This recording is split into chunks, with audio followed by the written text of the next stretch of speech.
Hey everyone, welcome back to the Paranormal M channel. Christmas is almost here, and the year is coming to a close. What's something you're proud of accomplishing this year? Drop it in the comments. Another year has gone by doing what I love, being here and sharing my mysterious experiences with all of you. Thank you so much for all the love, for listening, and for supporting the Paranormal M channel. Don't forget to subscribe and turn on notifications so you don't miss the newest videos. And, as always, send us your own mysterious experiences. Now, grab your headphones, switch on your nightlight, and let's dive into today's stories. Okay, so this happened a couple weeks back, and I still get that little shiver in my shoulders when I think about it. My partner Eli and I were at home doing that familiar, we're bored but too comfortable to do anything routine. Then I looked outside, and it was that perfect kind of cold. Crisp, clean, the kind of weather that makes you feel awake. Cold is our favorite, so I said, let's go find a trail. Just walk, be in nature, be together. Eli pulled up a park not too far away, and we drove over. The area around it was all these newer neighborhoods, big, polished houses, the kind where the lawns look combed. So we figured there had to be construction nearby, because that's been popping up everywhere lately. We get to the trailhead and there's a sign with different loop options. We picked the short one, something like a 20 to 25 minute loop, because, honestly, we weren't trying to get caught out too late. Fall and winter always trick you. It feels like you have time and then suddenly the sky's like, nope, it's night now.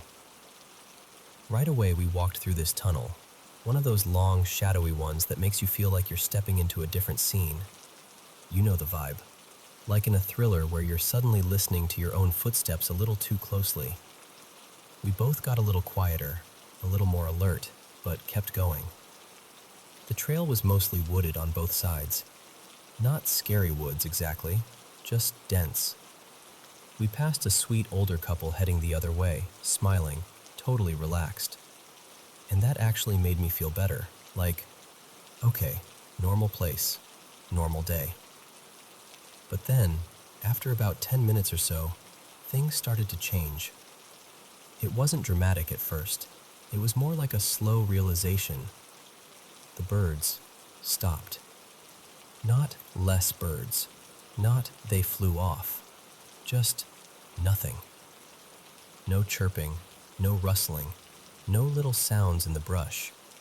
It felt like someone turned the volume down on the whole world. We kept walking and came up on part of the trail where you could see some construction area set back a bit, equipment and disturbed earth, but it was clearly after hours. No workers, no trucks running, no noise. Still, no wind either. No traffic sounds. Just this weird, heavy silence. And I swear to you, it got so quiet that it felt loud. Like if I had dropped my keys, it would have sounded like a crash.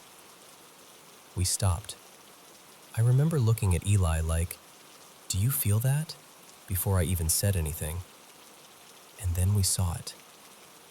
A black plastic shopping bag, like the kind you get from a store, was just hanging in midair. Not stuck on a branch, not snagged on anything, not whipping around, just floating. And it wasn't close to us either. It was a decent distance up the trail, out in the open where we could clearly see it. And here's the part that makes my skin prickle. It didn't move. It just stayed there like it had been placed in the air on purpose. We stood frozen, staring at it, trying to make it make sense. Because there was no wind. None. Not even that faint drift you feel on your face. The trees weren't swaying. Nothing. I remember thinking, how is that possible? And then, the second we shifted, like the second we started to move again, the bag started to drop, but so slowly. Not like a bag falling, more like it was sinking, like it was being lowered. And right then, right in that same moment, both of us got that feeling.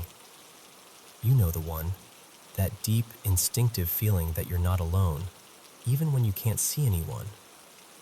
It felt like something in the woods had noticed us noticing, And we did.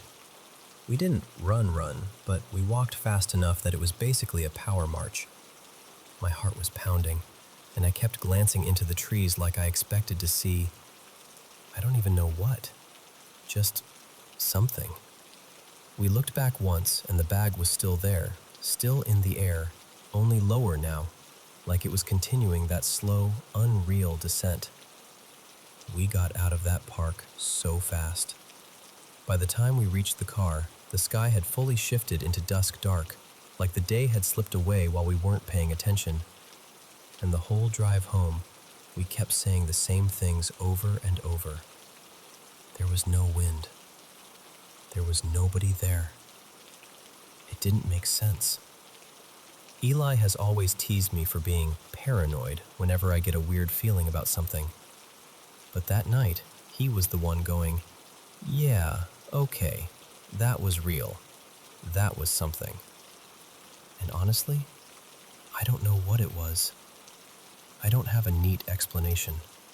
All I know is it was one of the most eerie things I've ever experienced, and I've had a couple strange moments in my life. But that one felt like a warning. And I'll tell you this for free, we did not stay long enough to find out what it wanted.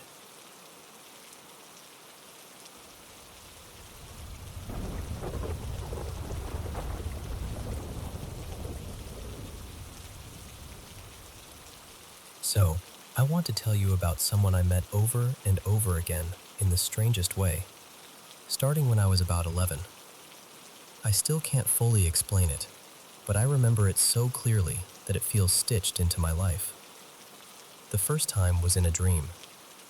In the dream, I was back at my elementary school. Same hallways, same smell of old cleaning products and chalk dust, like my brain recreated every detail on purpose. And there he was, a man in one of the classrooms. He looked like he'd stepped out of an old photograph. Rumpled suit, heavy shoes, and this worn hat that felt decades out of place. If I had to guess, I'd say he looked like he belonged to the 1940s, not my little school. And the weirdest part? It wasn't just, oh, there's a man. It was like the dream had rules. I remember hearing, not with my ears, more like inside my head, this calm but urgent voice telling me, "You have to get to him." So I rushed into the classroom, heart pounding, expecting to find him up close. But it wasn't him. It was only a reflection. Like he was there, but not really there. The reflection was coming from the window, and in the dream my logic was like, okay, then the window is the way through. So I climbed up, pushed myself toward the glass, and somehow ended up outside, on the other side, chasing him through streets that didn't quite look like my town, but also did. You know how dreams do that. I kept running, turning corners, calling out without sound, and every time I thought I was about to catch him, he'd just drift farther away, always just out of reach. Then, not long after that dream, maybe days later, maybe a week, it's fuzzy. We had one of those late school nights where parents meet with the head teacher. My mom, Marina, couldn't leave me home alone, so she brought me with her. The school felt completely different at night. Quieter, emptier, like the building was holding its breath. While she was in the meeting, I sat by the stairs with my legs pulled in close, trying to keep busy, trying not to feel how huge the shadows looked. And then I saw him again. Same classroom, same place as the dream. But this time, he didn't look like a normal person. He was pale. Not light-skinned pale. More like washed out, almost glowing. Like someone had drained the color out of him. The old hat was still there, the same kind of clothes. It was definitely him, even though he looked more like the kind of ghost people post online with bad filters. I froze. I didn't scream, didn't run.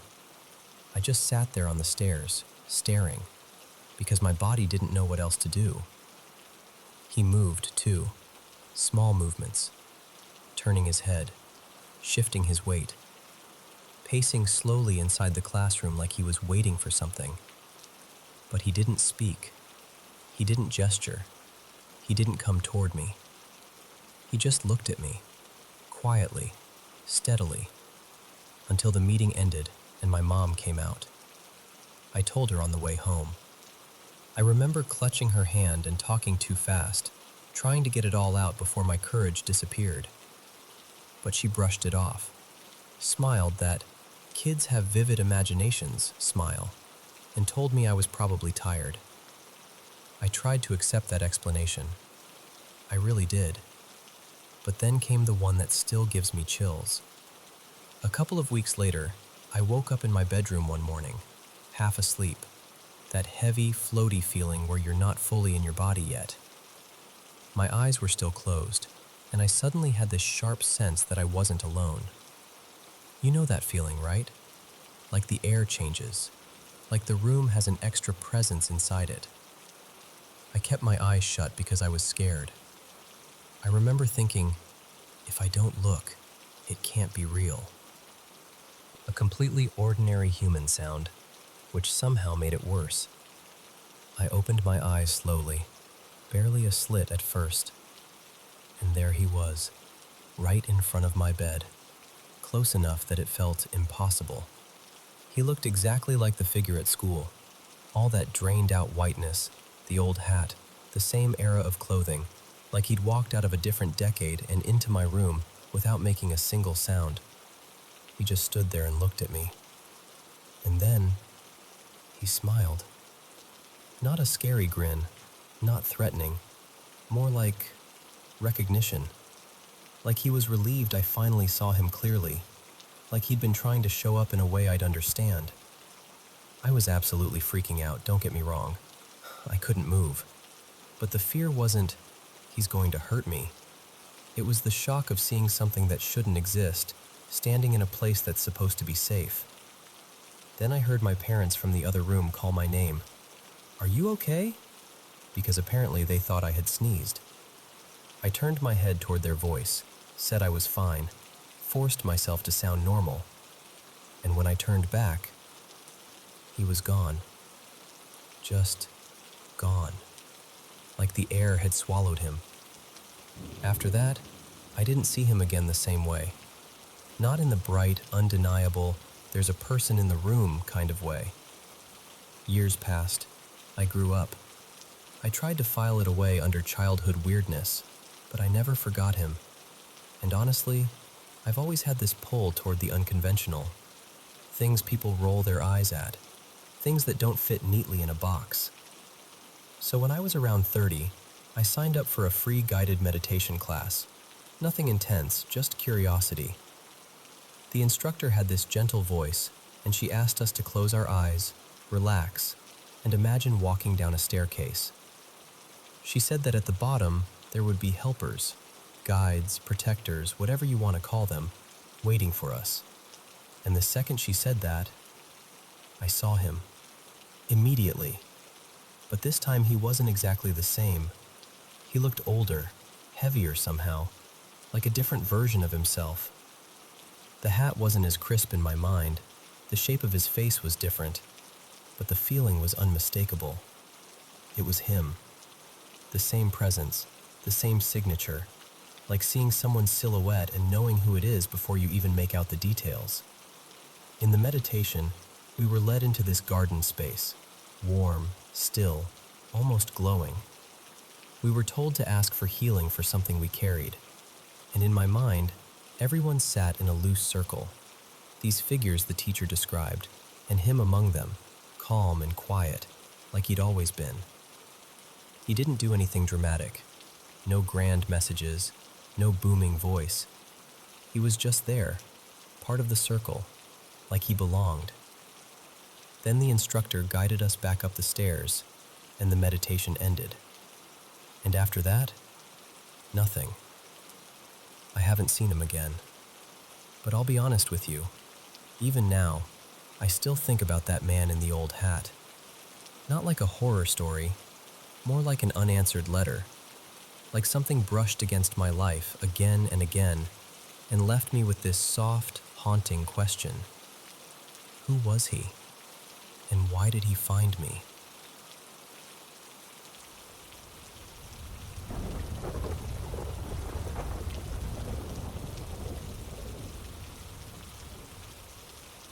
So, I need to tell you something that still makes my stomach twist a little when I think about it. It happened last Monday night, early December. My dad, let's call him Ray because he'll hate me if he knows I'm repeating this, was over at my Aunt Denise's house helping set up for a family birthday. Balloons, streamers, the whole let's make it look cheerful routine. And before I go any further, I've got to be honest about Denise. She's not a kind person. She's the type who says cruel things like it's nothing, and she keeps people around her that make your instincts scream. The rough crowd. The kind of guys who talk too quietly, stare too long, and you feel it in your bones that you shouldn't be in the same room with them. Her fiancé used to own the place.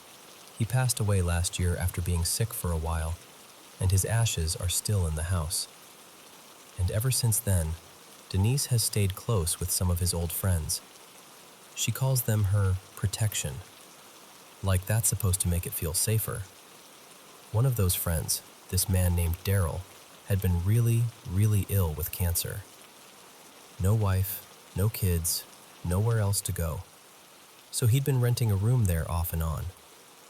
Anyway, that Monday night, my dad was there mostly by himself. Denise was shut away in her bedroom doing whatever she does, and Daryl wasn't even there. He was supposedly over at his sister's place.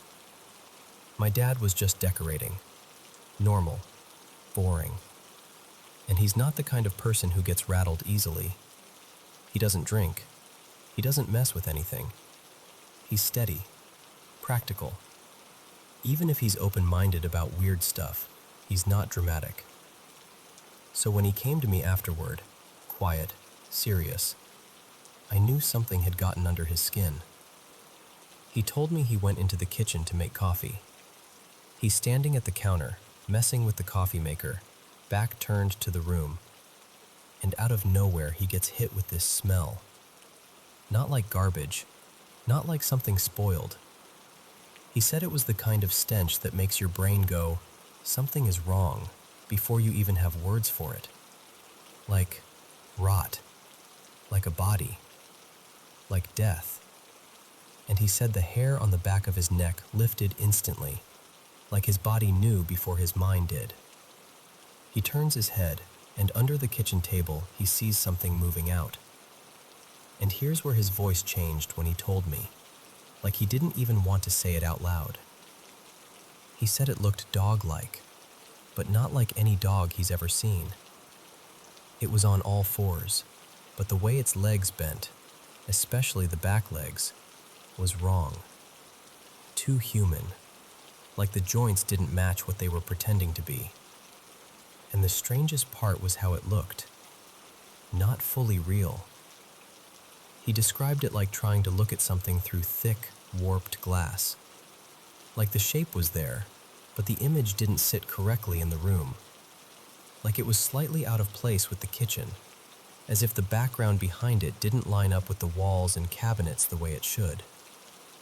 He said it had rough, patchy fur, like it was mangy or sick. Bald spots where you could see pale skin. But the feet, if you could even call them paws, were darker, almost black, like they'd been dipped in soot. And the thing wasn't rushing. It wasn't startled. It was stalking, calm as anything, sliding out from under the table and moving toward the living room like it owned the place. Nothing. Gone. He started checking rooms, looking behind furniture, opening doors. And he said something else that stuck with me. While he was searching, his fear shifted. Like the nausea and dread melted into this weird anger, hot and sudden, like something was pushing his emotions, or like the house itself was pressing on him. He didn't find anything. No animal. No explanation. Just that smell, and that image burned into his head. Then the next day, Tuesday, Daryl died. And yes, he was terminal, so it wasn't like lightning out of a clear sky. But the timing, it's hard to ignore the timing. My dad didn't tell me this like a ghost story. He told me like someone confessing something they wished they could unsee. Like it embarrassed him to even say it, but it scared him more to keep it to himself. And now I'm stuck with it, you know? Because if it was just a weird shadow or a trick of the light, fine. But he smelled that smell. He felt it. And he's not the kind of man who invents things for attention. So I keep asking myself the same question. What did he see?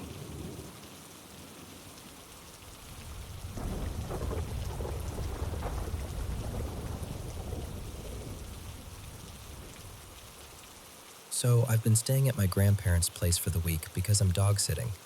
They live way out in the sticks in upstate New York, like really rural. And they've got 3 big Dobermans, Coda, Maisie, and Rook. I adore them, and honestly, I'd rather crash here than have them stuck in kennels whenever my grandparents take off for a day or two.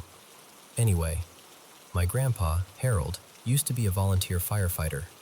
For as long as I can remember, he's kept this old police scanner running. Even though he hasn't been on a fire call in years, that scanner still sits there, crackling and hissing like a little mechanical campfire in the corner of the kitchen. I've grown up with that sound. It's background noise to me. It's the kind of thing you stop hearing unless it suddenly goes quiet. Last night, I was making dinner. Nothing fancy, just trying to keep the dogs from orbiting my knees while I cooked. And I was standing right next to the scanner when something cut through all that familiar static. Whispering. Not the usual clipped radio dispatch voices, not garbled chatter, actual whispering. Low, intimate, like someone was leaning in close to a mic and trying not to be heard. And I just froze with a spoon in my hand like, what? Because listen, I've heard that scanner blab and squawk my whole life. Decades of it. I have never, not once, heard it whisper. But weirdly, that's not even the part that hit me the hardest. A few years ago, my grandparents moved. Their old place was this ancient farmhouse, 2 centuries old easy. And I'm not exaggerating when I say that house had a vibe. Not just creaky floors old. It felt occupied. Like you were never fully alone even when you absolutely were. There was one thing in particular that used to happen when I stayed there by myself. I'd be sitting in the living room or upstairs, and I'd hear what sounded like a couple arguing. Not words I could clearly make out, more like the rhythm of it. A man's voice, a woman's voice, frustration rising and falling. Like a fight happening in the next room, except there was no next room where anyone could be. When they moved into this newer house out in the woods, all of that stopped. No footsteps, no weird doors. No, someone just walked across the hall feeling. Nothing. This place felt normal, until last night. Because the whispering on the scanner started, and within minutes I heard it. That same familiar arguing sound. The exact same cadence. Like the old farmhouse had found my address and forwarded itself here. At first it was faint, like it was far away. Then it got louder, sharper, and it seemed like it was coming from outside, right out by the driveway. There's a window over the kitchen sink that looks straight out across the whole driveway. So I set the spoon down and leaned in, staring out like I expected to see headlights or someone standing there with their hands in the air. Nothing. Just the bird feeder swaying a little and a handful of birds hopping around underneath it, perfectly casual, like the world was completely normal. But the arguing kept climbing. It went from tense to nasty, and then it tipped into screaming. Full-on screaming, like someone had just snapped. And the second it hit that pitch, every single bird bolted at once. Like they all got the same invisible signal. Wings everywhere. Feeder swinging hard. And suddenly the whole yard felt emptied out. That's when I felt my stomach drop. Because birds don't do that for no reason. And out there, in the woods, you learn to respect animals when they decide something's wrong. I stood there for a second, listening, trying to figure out if the sound would make more sense from outside, if maybe it was a neighbor or somebody on the road, or even a TV carrying weirdly through the trees. But it didn't sound like it was coming from the road. It sounded like it was coming from the woods in front of the house. Like the trees were holding the voices and pushing them forward. And I know how that sounds. Believe me, I know. But standing there with the cold air on my face and that noise threading through the darkness, it didn't feel like a, weird moment. It felt like a, don't be stupid moment. So I went back inside, shut the door, and locked it. Then I locked it again like that would somehow help. I pulled the curtains, all of them, every window, even the ones that don't really show anything but trees. I just needed the house to feel sealed off. The scanner kept crackling.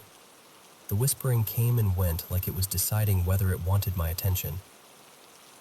I didn't know what you're supposed to do with something like that. Call someone and say, "Hi, can you come over? I think the woods are arguing." So I did the only thing I could think to do. I herded all 3 dogs into the bedroom with me, wedged myself as far from the driveway side of the house as possible, and let them pile up like warm, tense little guardians. I'm not usually the kind of person who panics over every bump and creak. Old houses make sounds. Pipes knock. Wind moves branches. I can talk myself down from a lot. But being alone in the middle of nowhere is different.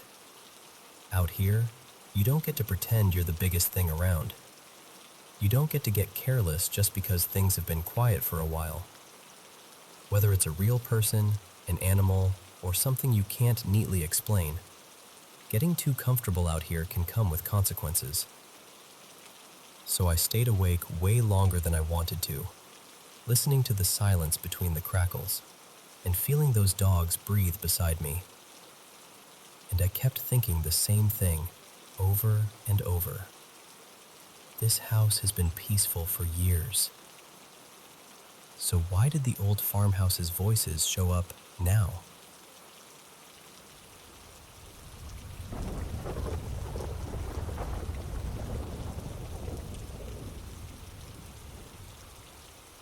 Hey, can I tell you something that still makes my chest tighten a little when I think about it? So, early this year, right at the beginning of January, I got a call that my sibling, Mira, had been in an accident. She survived, thank God, but the doctors said she needed about a month of strict bed rest. And I remember sitting there doing the math in my head and realizing I didn't have a job. I didn't have savings. I barely had anything. All I could see was medical costs and groceries and transportation and all the little things that pile up when life gets scary. One evening, I hit this point where stress stopped feeling like thoughts and started feeling like a weight on my body. I crawled under my blanket and, honestly, I didn't even pray. I didn't journal. I didn't do anything spiritual. I just tried to disappear into sleep, like shutting down was the only way to survive that moment. And while I was lying there, phone pressed somewhere under the blanket with me, I got 3 calls back to back from 3 different companies, like one after the other, almost unreal. One of them offered me a job, decent pay, the kind of pay that makes you exhale for the first time in weeks. I took it. And for a little while I thought, okay, maybe this is the turning point. But then, it wasn't. A couple months in, they said they'd hired too many people and they let me go. Just like that. And I remember feeling embarrassed for believing it was going to last, like I'd celebrated too soon. A few months later, money got tight again. There was this one day, mid-June, I think it was the 16th, where I spiraled. I spent most of the day crying. Not the quiet kind either. The kind where you get a headache and your face hurts and you still can't stop. That night, I stood in front of my altar and I didn't speak gently. I was angry. I was basically yelling into the air like, "Are you serious? Do you see me? Do you see how hard I'm trying?"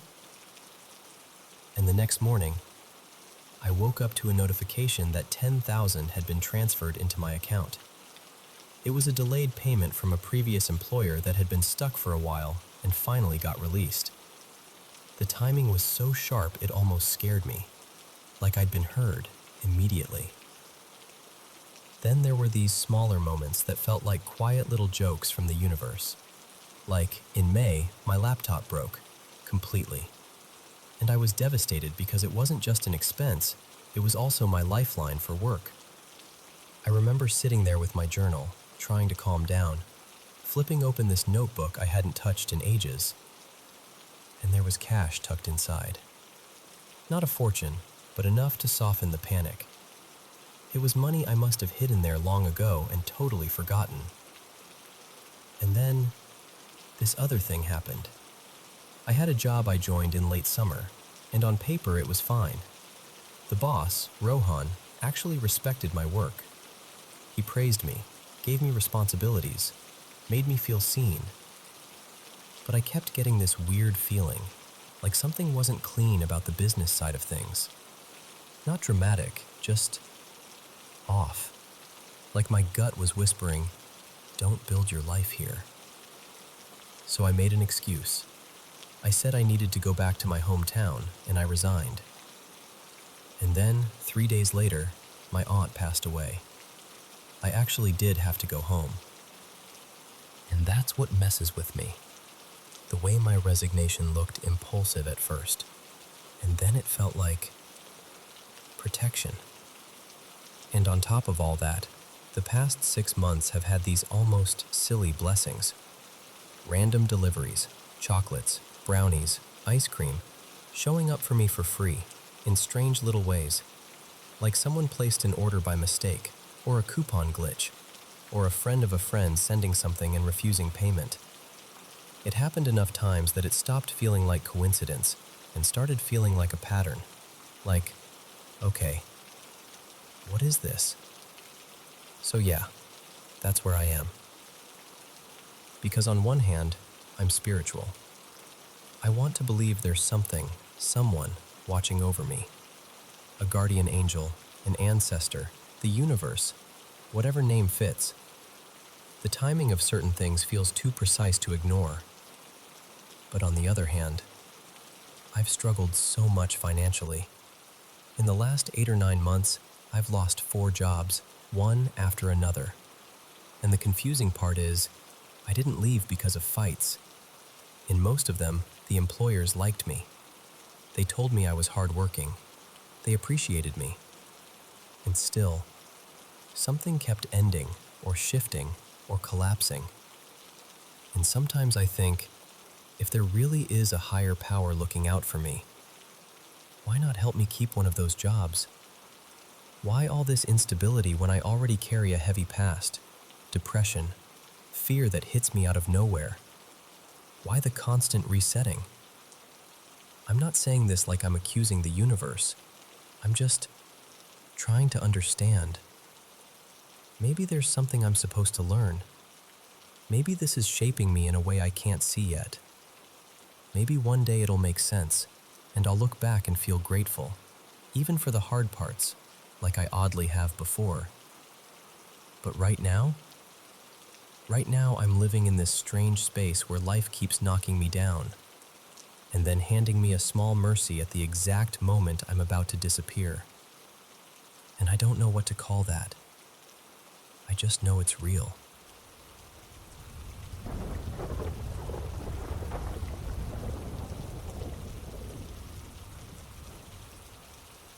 Hey, so I don't really know the right way to say this without sounding dramatic, but I'm just going to be honest with you. I've always had this feeling that the place I grew up in, it's got something heavy hanging around it. Like the land itself is carrying a mood, and sometimes it slips inside the house with us.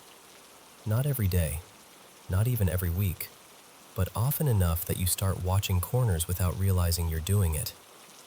My grandpa, well, my pap, Eddie, used to talk about seeing people who weren't there. He'd say it like it was no bigger a deal than seeing deer in the yard. He'd tell us he'd catch glimpses of indigenous figures out by the tree line, sometimes in the afternoon, sometimes late at night like they didn't care what time it was. Just present, passing through, watching. He wasn't a guy who chased attention either, so when he said it, you could tell he meant it. And my mom, Renee, she's had her own experiences, but hers always sounded scarier. She'd talk about shadow shapes in the hallway, in the kitchen, at the top of the stairs. Not, maybe it was the light type stuff. More like a presence that made her stomach drop. There were times she got so freaked out she'd go sit outside on the steps just to breathe and calm herself down, like she'd just walked out of a fight she didn't want to be in. Behind our house, there's this patch of woods. Nothing special to look at, honestly. Just trees, leaves, old brush. That quiet that feels thicker the deeper you go. But there are these small raised mounds back there. They're not huge, and you might not notice them if you weren't looking. But once you know they're there, you can't unsee them. Pap Eddie always said those mounds were burial grounds, or at least connected to something that should be left alone. And as a kid, you know how kids are. Part of you is scared, but a bigger part of you is like, prove it. Like the world is a mystery box and you're allowed to pry it open. I used to escape into those woods a lot. It felt like my own little hiding place. Like if I couldn't control anything else, at least I could control where I walked and what I found.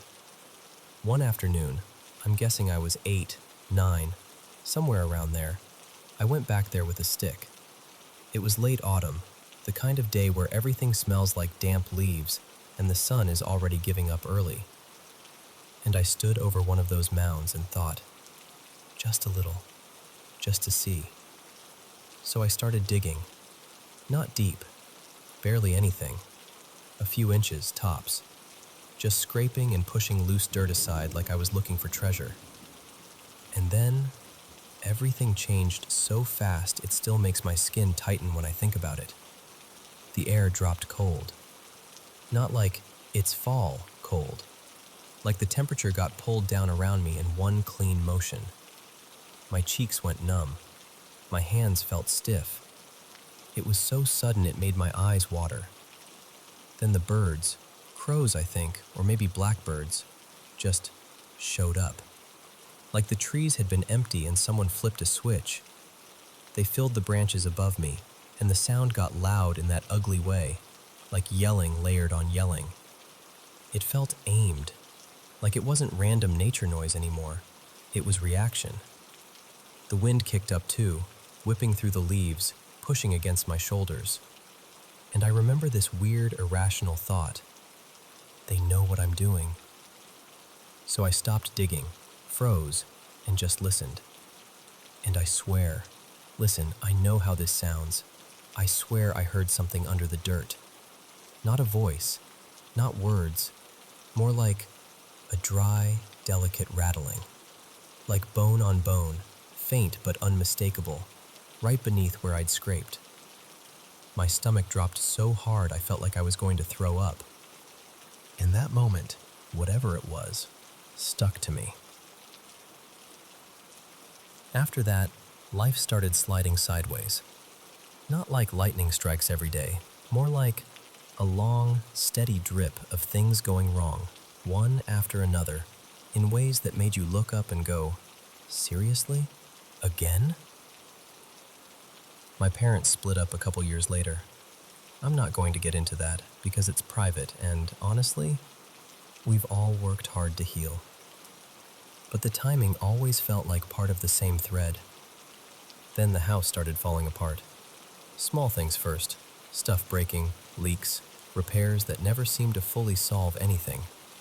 My mom had to have surgery, thyroid issues, and even though she's okay in the she's still here way, it opened the door to a bunch of ongoing health complications. Nothing immediately life-threatening, but the kind of thing that drains you slowly and changes your entire routine. And me?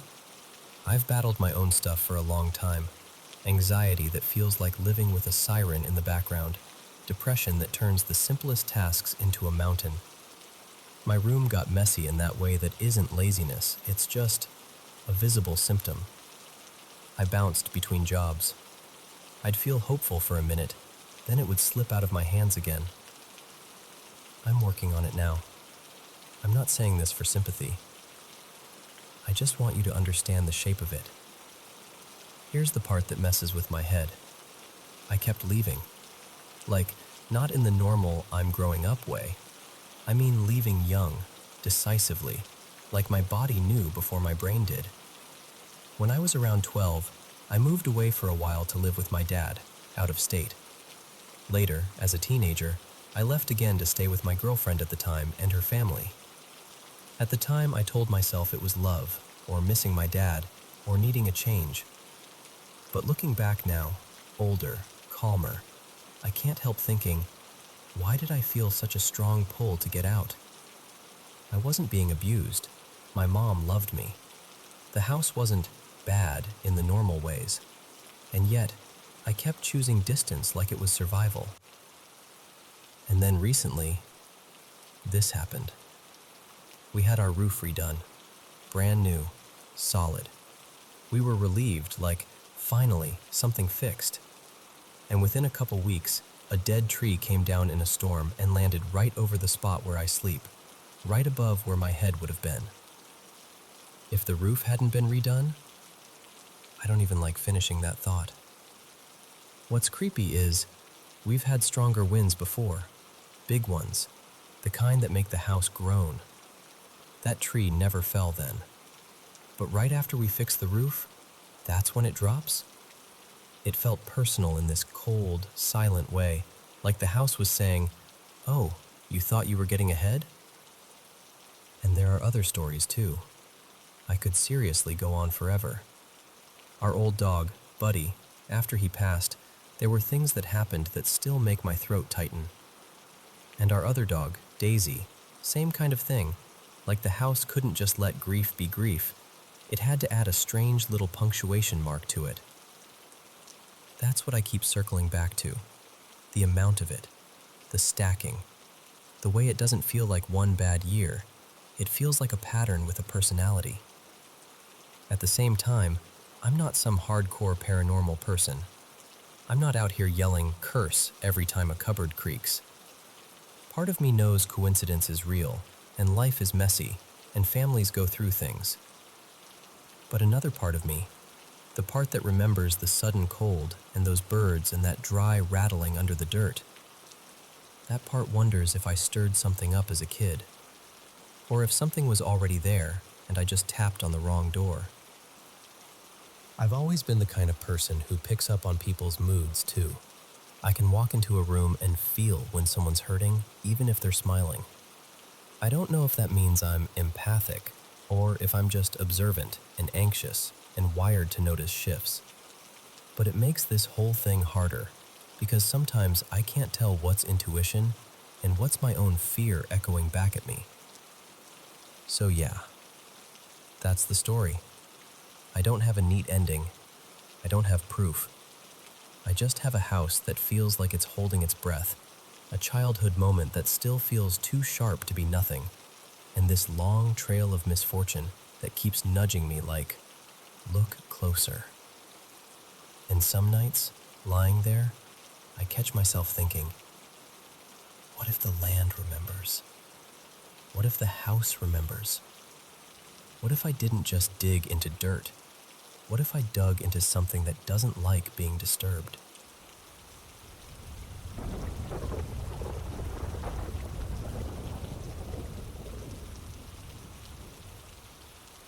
Okay, so I'm not new to weird stuff around the house.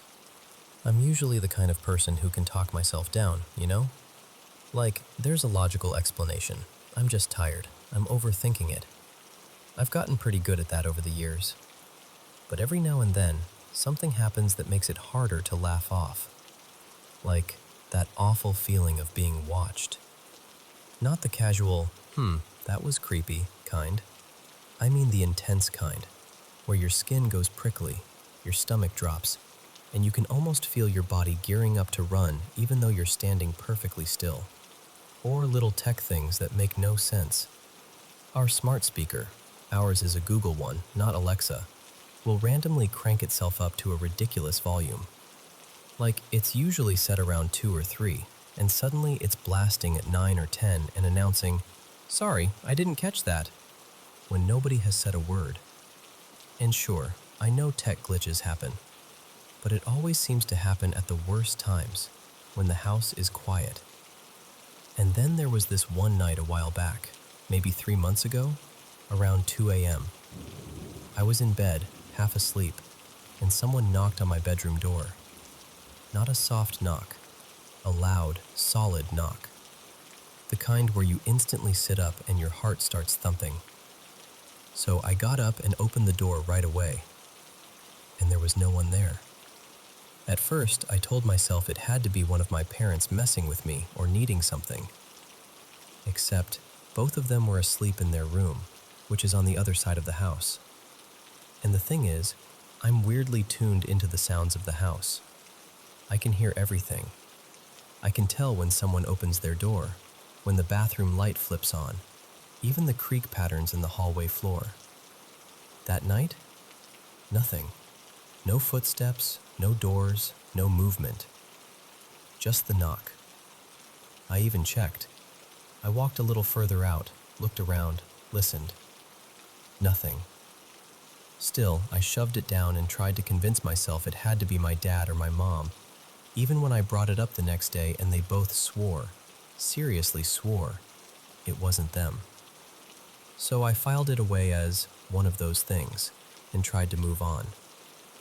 But then more recently, like maybe 6 or 7 weeks ago, I was downstairs with my mom, Lena, watching TV. She paused the show to go upstairs and use the bathroom, and I stayed down to make us tea. Just normal, boring, cozy stuff. She'd only been upstairs for about a minute when I heard her call my name. Clear as day. Not muffled, not distant. Just my name, like she was standing at the top of the stairs. So I walked over toward the stairs, about to answer, and at the exact same time she starts coming down. And before I can even speak, she goes, "Did you just shout for me?" And I remember just staring at her like, "What?" I said, "No, I thought you shouted for me." We both kind of laughed, because what else do you do? That nervous little laugh people do when something unsettles them, but they don't want to admit it. And we brushed it off like, okay, creepy, and carried on. But then tonight, she comes into my room and she looks, not panicked, but serious. Like she just heard something she didn't want to repeat. And she tells me my dad, Marcus, who is so skeptical, like the type to roll his eyes at any paranormal conversation, said something happened last night. Apparently Lena had already gone to bed, and my dad stayed downstairs to finish a movie. He was alone, lights low, the usual, and he hears Lena whisper call his name. He was so sure of it that he actually got up and went into the kitchen, expecting to see her standing there or needing something. But the kitchen was empty. The only thing out of place was a cupboard door standing open, one of the higher ones, like it had been left that way or pulled open. So he checks the house, then goes upstairs to see if Lena's up.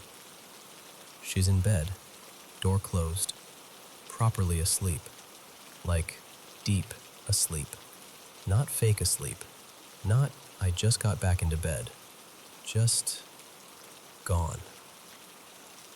And for my dad to admit it bothered him, that's what got me. Because he doesn't entertain this stuff.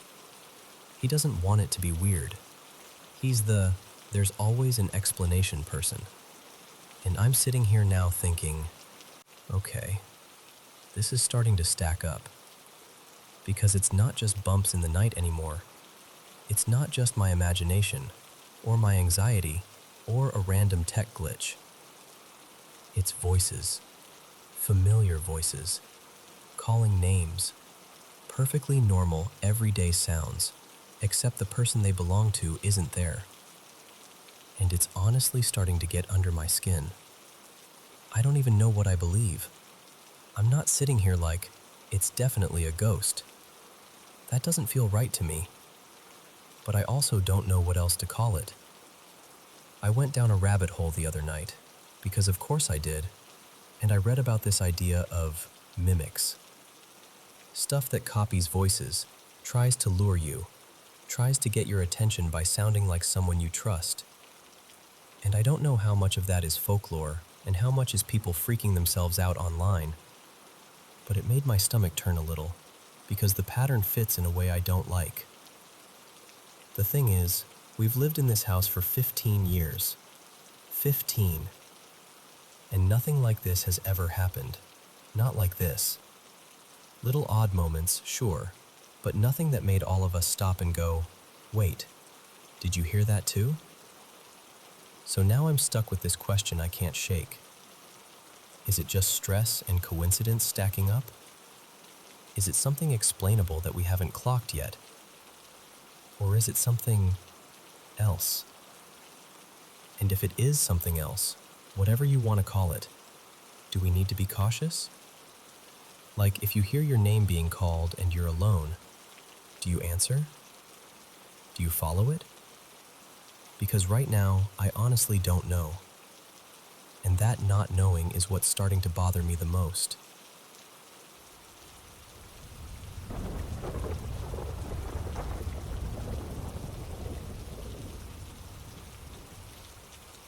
So, let me tell you about the apartment that still messes with my head a little, even now. It started when I was 18. This was late 2018, right before everything in the world started feeling weird for other reasons. I'd just moved in with my mom for a while. She'd gone back to the town I grew up in, the same area where my dad still lived, even though they weren't together.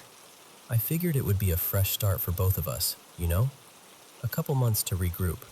And right next door to her unit was this neighbor, Marjorie, I'll call her. She was a lot. The kind of person who'd be yelling at thin air on the porch, having full conversations with nobody, swearing she saw things in the corners. Everyone in the complex kind of just gave her space. Anyway, when I moved in, that's when the knocking started. The room I stayed in shared a wall with the neighbor's kitchen. So at first I told myself, okay, pipes, cabinets, someone making a late-night snack. Totally normal.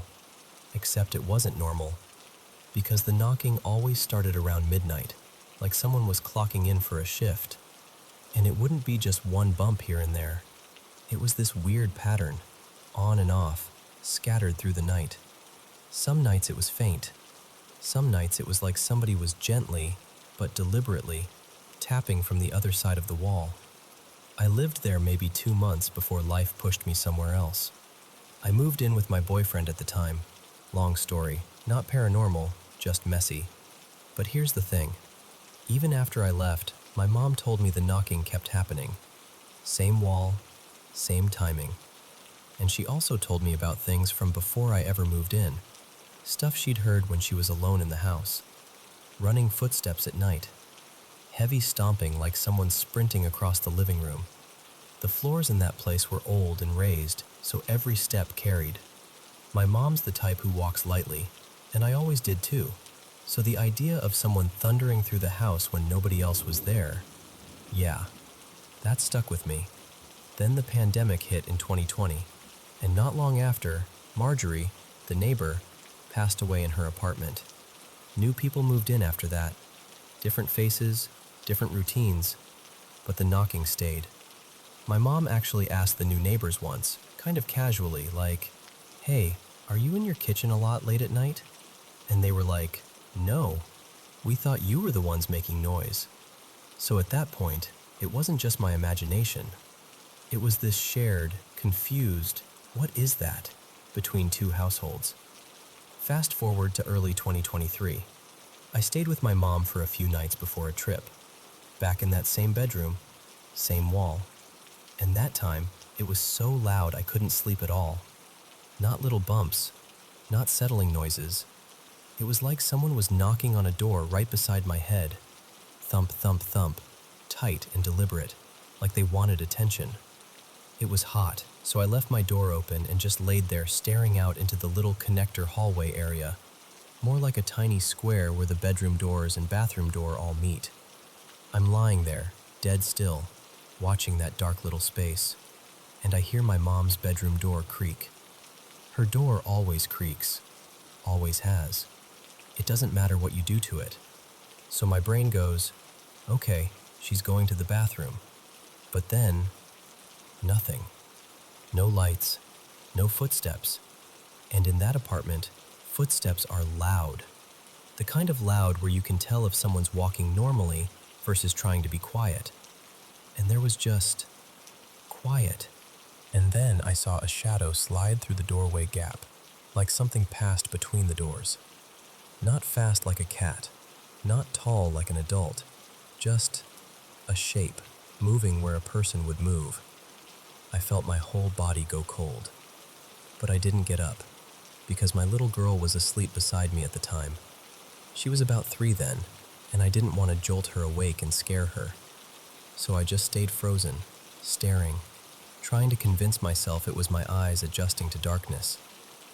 The next morning, I told my mom and her husband Eli, and Eli, without me prompting him, goes, "I heard the door creak too." He said both he and my mom were in bed when it happened. He didn't see the shadow, but he heard the same thing I heard. And then this year, more recently, my relationship fell apart and my daughter and I moved back in with my mom again. Same room, same wall. The knocking is still there. My daughter sleeps through it like it's a lullaby, honestly. I wish I could borrow that kind of peace. But once you've noticed something like that, you don't unnotice it. And then the other stuff started. Let me just run through it in order, because when I say it out loud, it sounds ridiculous. But living it didn't feel ridiculous. It felt invasive. First, the shower knocks. I was showering one night, leaning my shoulder against the shower wall, just letting the hot water hit my back. That wall faces the outside yard. Nothing back there. No walkway, no neighbors passing, nothing. And then, 3 loud knocks right where I was leaning. Not a pop, not a creak. Knocks. Hard enough that I felt the vibration through the wall into my shoulder, like someone knocked from inside the drywall. Next, the blinds. My aunt, Renee, crashed on the couch one night. No fan, windows closed, totally still air. And she sits straight up and goes, "Did you hear that?" The metal blinds above the couch had rustled, like someone dragged fingers along them. Not a breeze flutter, more like a hand deliberately combed across them. Then, the curtain thing. My mom was on that same couch another night, and she suddenly jerks and grabs the back of her head like something touched her. She reaches behind her and finds the edge of the curtain had lifted up off the floor and fallen onto her head, like someone had tossed it. We tried to recreate it, pulling it, shifting it, turning on air, walking past it, and we could not get it to do that naturally. Then there was the lamp. I watch scary movies before bed sometimes. I never got to when I was younger, so now I'm catching up. Old classics, random newer stuff, all of it. One night I'm watching a horror movie with a ton of flickering lights. One of those scenes where the lights go nuts to build tension. And my bedroom lamp starts flickering right along with it. Not constantly. Just enough that I kept looking away from the TV like, is this syncing up? It felt like the room was responding. Then, the voice. This one wasn't mine, but it was about me. My mom and Eli told me that one morning, while I was asleep, they were getting ready for work and they heard my voice come from the living room. Even the dog turned its head toward the sound. And my voice, my exact tone, said sarcastically, "Okay." But I was asleep, in the bedroom, door shut. And then the thing that finally made my stomach drop. The night my daughter started talking about cracks in the wall, and she goes, very quietly, like she's narrating something, "The wall wall is cracking. And I remember thinking, that is not a phrase a 3-year-old casually says. Then she says it again, but this time with excitement, like she's watching something interesting. The wall is cracking. And then she whispers, like it's a secret. It's coming through. I'm staring at the wall so hard my eyes hurt. I can see nothing. No marks, no movement, no cracks. I ask her, "What's coming through, baby?" And she says, so casually, like she's naming an animal, "The monster." And then she starts giggling, like it's funny, like she's playing with it. I'm trying to stay calm because I don't want her to absorb fear from me. So I ask her what it looks like, and she describes it. A black face, a frown, tongue sticking out, like it's making a weird expression at her. She says it's scary, but she's not actually scared, more like she's entertained. She even made faces back at the wall, like it was a game. Eventually, she fell asleep again. I did not. I stayed awake listening to every tiny sound in that room. In the morning, I asked her about it, expecting the story to wobble the way kid stories do. But she looked right at the wall and said plainly, "The cracks are gone now." Same details, same description, same calm certainty. And then, last night, I woke up at 2 a.m. on the dot, the same time I noticed the weird cracking conversation happened before, and the bedroom door was open. I always sleep with that door shut. Always. It was open wide enough that it felt intentional. My first thought was my daughter had gotten up, wandered out, maybe went to my mom's room. But she was still asleep in her own bed. So I got up and shut the door. And the second I did, my window fan stopped. The light on it stayed on, but the blades just quit, like it got tired, like it got switched off without being switched off. I had to physically turn it off and back on to get it spinning again. And I stood there in the dark, holding my breath, just thinking, maybe none of these things mean anything. Maybe it's old wiring, old walls, an old building settling. But when it's the same room, the same wall, the same time of night, and your kid is staring at it like she sees something you can't, it stops feeling like random noise. It starts feeling like something's been trying, for a long time, to get noticed.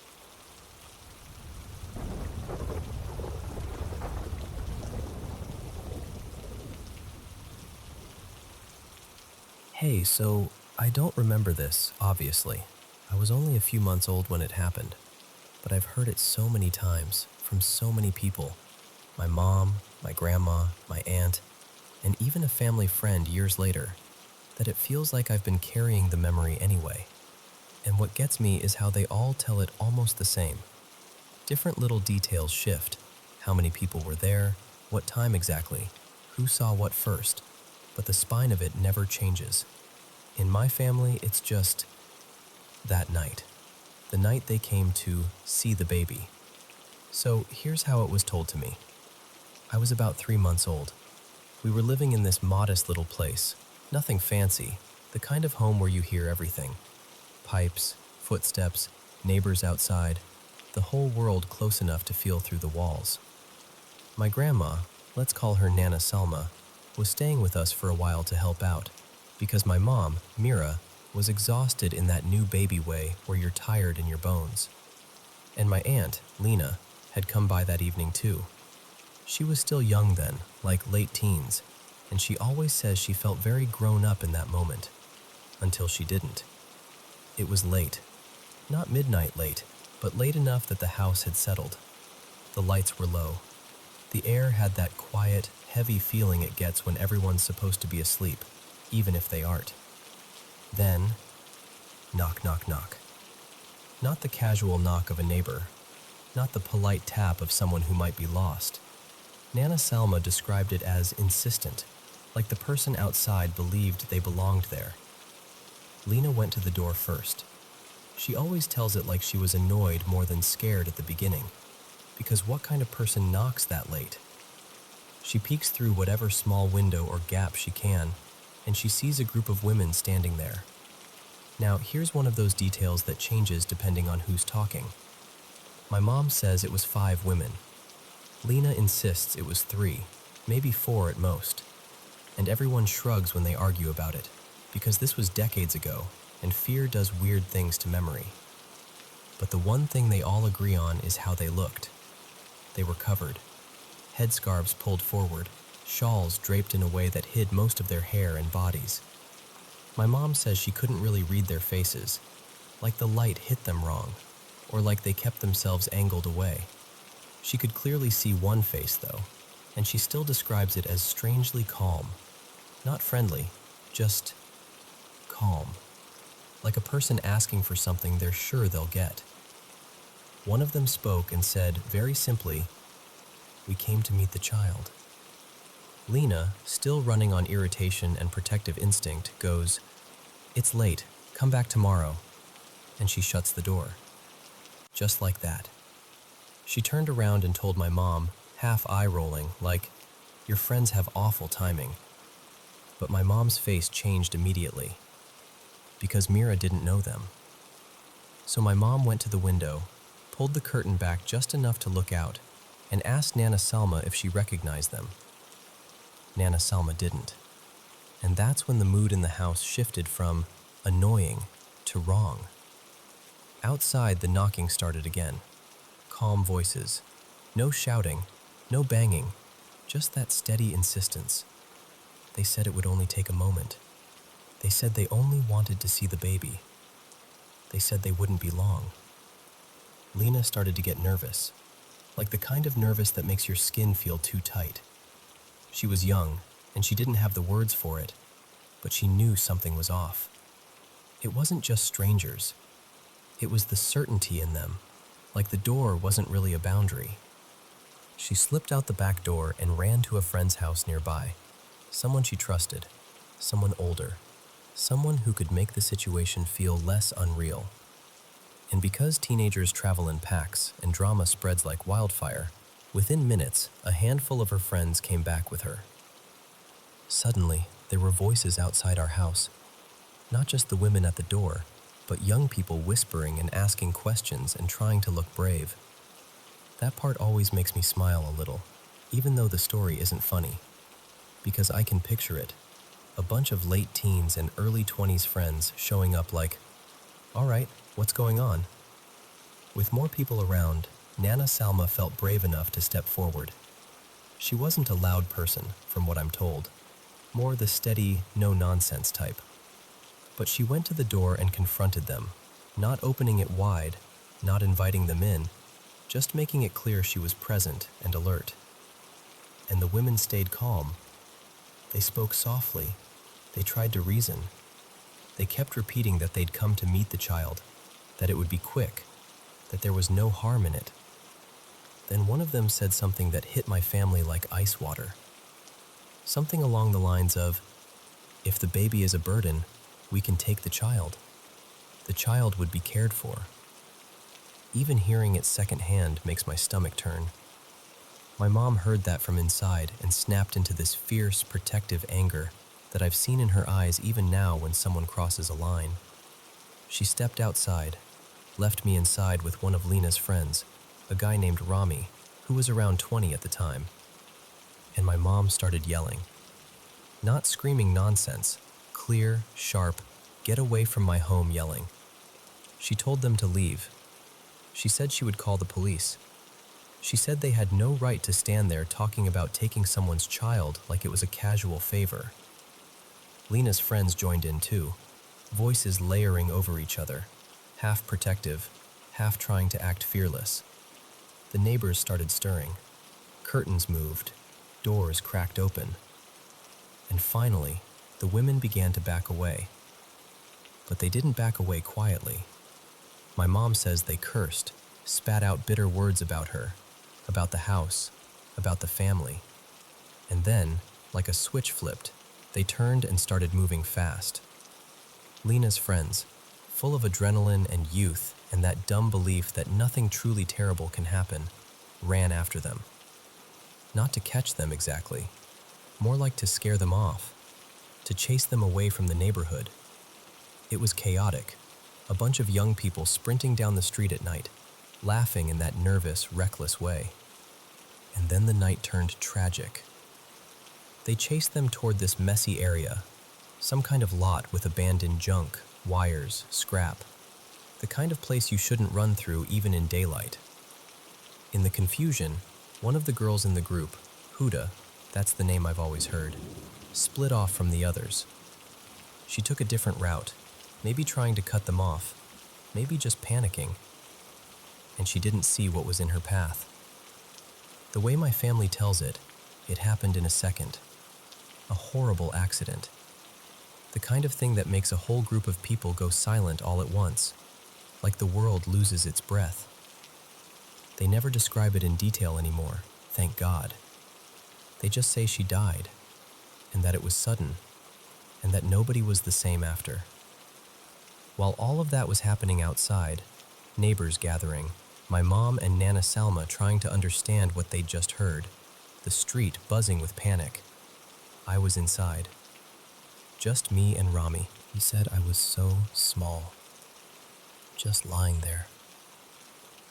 And then, out of nowhere, I sat up, on my own. And I looked at him, really looked at him. And in a clear voice I asked, "What are you afraid of?" Rami swears on everything that it wasn't baby noise. It wasn't a coo or a laugh that someone wanted to interpret. He says it was words, calm words, like a question meant to land. And he froze. He said his whole body went cold, like something had stepped into the room. Then he heard something else, a laugh. He looked up toward the window, toward the tree outside, and he saw a man. Not just any man, a man in a suit, too neat for that moment, too out of place, sitting or standing up in the branches like it was normal, watching and laughing like he found the whole thing entertaining. Rami panicked and bolted out of the house shouting for my mom. When my mom and Nana Salma rushed back in, my mom says she saw me sitting upright like someone had propped me up. And then, as if whatever was holding me let go, I fell back onto the bed and started screaming. Screaming so hard it sounded like my little body might split apart. Two neighbors later told Nana Salma they'd seen the man in the tree too. They swore it. But when people looked again, he was gone. After that night, my family didn't stay. They packed up fast. My mom took me, Nana Salma helped, and they went to Nana Salma's place for a few weeks while my mom figured out somewhere new to live. The house didn't feel safe anymore, not because the doors couldn't lock, but because the whole world felt like it had leaned in too close. There were police at some point, mostly because of Huda. Some of Lena's friends wanted to blame the women, because grief needs somewhere to go. But the official story, the one that stayed on paper, was that it was an accident. A terrible accident during a reckless chase in a dangerous place. And the women? They were never seen again. Here's the strange little epilogue my mom always adds, like she can't help it. She says that for a while after, random people would stop her in the street and press small gifts into her hands for the baby. A bracelet, a necklace, tiny trinkets. The kind of things you'd normally think were sweet, except in the shadow of that night, it felt eerie. Like echoes. Like someone still knew where we were. And then, it faded. Years later, I ran into Rami again, older, calmer, but still carrying that memory like a scar. He told me that night pulled him off a path he didn't want to admit he was on. He started going to church. He cleaned up. He stopped taking stupid risks. He said when he thinks about it now, he doesn't even know what to believe about what he saw, but he knows what it did to him. In me? I don't know. I don't have a baby memory of sitting up and speaking. I don't have a clear answer for the man in the tree or the calm voices at the door. What I do have is the way my mom's voice tightens when she tells it, the way my grandma's eyes go distant, the way my aunt still gets angry about the audacity of strangers knocking that late. And honestly, the fact that 4 people who barely agree on anything else all agree on this, that's the part that stays with you. So yeah, that's our family story. The night they came to see the baby.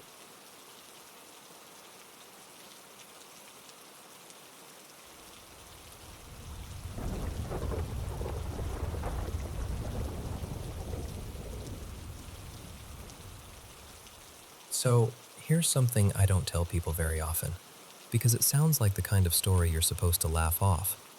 But I can't, because I was there, and my mom was there, and we both heard and saw enough that it stopped feeling like nothing. I left home young. I was 16 when I moved out to another state, and after that, I didn't speak to my family for almost a decade. No calls, no visits, just gone. Then eventually, life softened a little, and I started coming back now and then. I'd stay a few days at my mom's place. Her name's Marisol, by the way. And I'd notice little things. Not full-on horror movie stuff, just odd moments that made you pause. A few years later, I got a job in her city, and I started staying with her for stretches. Never the whole year, but a few months at a time. That's when the house stopped being a little weird and started feeling aware. One morning, I woke up to the sound of footsteps upstairs. Not adult footsteps, small, fast ones. Like kids sprinting down the hallway and pounding up and down the stairs, back and forth, back and forth. At first, I genuinely thought, oh, maybe my aunt dropped the cousins off, because it was that clear, that real. And then my phone buzzed. It was my mom texting me from her bedroom. Do you hear that? I remember just sitting up in bed, staring at the screen, because that was the moment my brain went, wait, you hear it too? She texted again and said she'd just woken up and the doors were locked. No one should have been in the house. The running went on for maybe another minute or two, long enough for the hair on my arms to lift. And then it stopped so suddenly it felt like someone hit mute. And right after that, this loud, heavy bang. It hit her bedroom door like a fist or a shoulder, hard enough that she screamed. The house went dead quiet immediately after. We checked everything. All locked. No sign of anyone. Cameras were only set up downstairs, and when we looked later, nothing showed up. No movement, no person, no explanation. Another time, we were downstairs in the living room in the middle of the day. Bright out, sunlight coming through the windows. We were watching some random movie, relaxed, just the two of us. And then, out of nowhere, we both saw it. A shadow moved across the stairwell opening, like someone passing from one room to another at the top of the stairs. Not a flicker, not a car headlight. It had the shape and pace of a person walking. Marisol paused the movie without even looking for the remote. We just stared at the stairs like we were waiting for someone to come down and say, "Oh hey, didn't know you were home." Nothing happened. We checked locks again, checked rooms. No one. There were other smaller things, little moments you could almost explain if you forced yourself to. But the worst one, the one that still makes my stomach tighten, happened on my last night before I went back to my own place. It was late, and we were in the backyard. Just me and her, sitting close, sharing a cigarette, talking about nothing important. The house behind us was quiet. No TV on, no music, no other people inside. Marisol stood up and said she was going in for a minute. Maybe 20 seconds went by, and then I heard her call my name, but the way she said it was wrong. Not yelling, not calm either. It was like she was trying to sound normal and couldn't, like her voice had slipped. I put the cigarette out and went inside, and when I walked into the kitchen, every cabinet door was open, drawers pulled out, chairs shifted like someone had just gotten up in a hurry, or paced around, or shoved them out of the way. Marisol was standing there, frozen. Her face was pale, and she had that look people get when they're trying very hard not to cry, because if they do, they won't stop. I asked her what happened, and she just shook her head like she couldn't even form the sentence yet. The thing is, there was no time. I came in right after her. If she had done it herself, I would have heard the cabinet slamming open. I would have seen her moving around.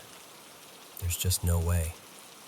We started closing everything together, quietly, like we were cleaning up after something we didn't want to admit was real. And then she said, in this tired, cracked voice, "Thank God you're leaving tomorrow. After you go, I'll finally get a few months of rest." I stopped and looked at her like, "What do you mean, rest?" And that's when she told me something I didn't expect. She said the house always has little moments. She's lived with them long enough that she tries to ignore them. But whenever I'm there, whenever I'm staying in that house, the activity gets worse. Louder, more aggressive. The whole place feels heavier, like the air changes. And she admitted she hadn't told me because she was scared I'd stop coming back. She said, "I already lost you once. I can't lose you again." That part broke me a little, because it wasn't just fear of the house. It was fear of being alone in it. And the weirdest thing is, I've had strange experiences in my own home too. I can't pretend I haven't. But for some reason, at her house, it doesn't feel directed at me. It doesn't feel like it's after me. It feels like the house is reacting to me being there. Like I'm a match, and that place is dry kindling, quiet until I walk in, and then suddenly everything catches.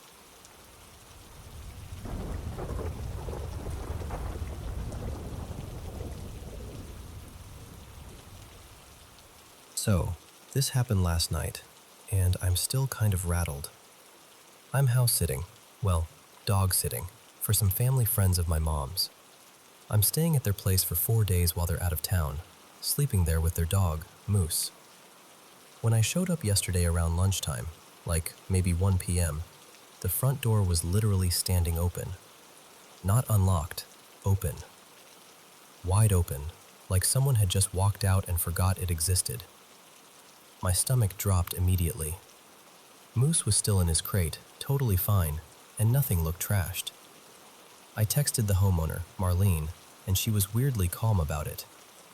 She was like, "Oh, honestly, we were rushing to the airport. We might have left it unlatched, and if there was a breeze, it could have pushed it." Which, okay, sure, maybe. But I couldn't shake the thought that someone could have been inside. It's a big house, 3 stories plus a finished basement, so I did this full-on, slightly unhinged sweep of the entire place. Every room, every bathroom, every corner that could hide a person. I checked behind shower curtains like I was in a horror movie. Eventually, I convinced myself I was alone, but I still felt off. Later that night, I went out with a couple of friends, Nina and Jonah, and they drove me back.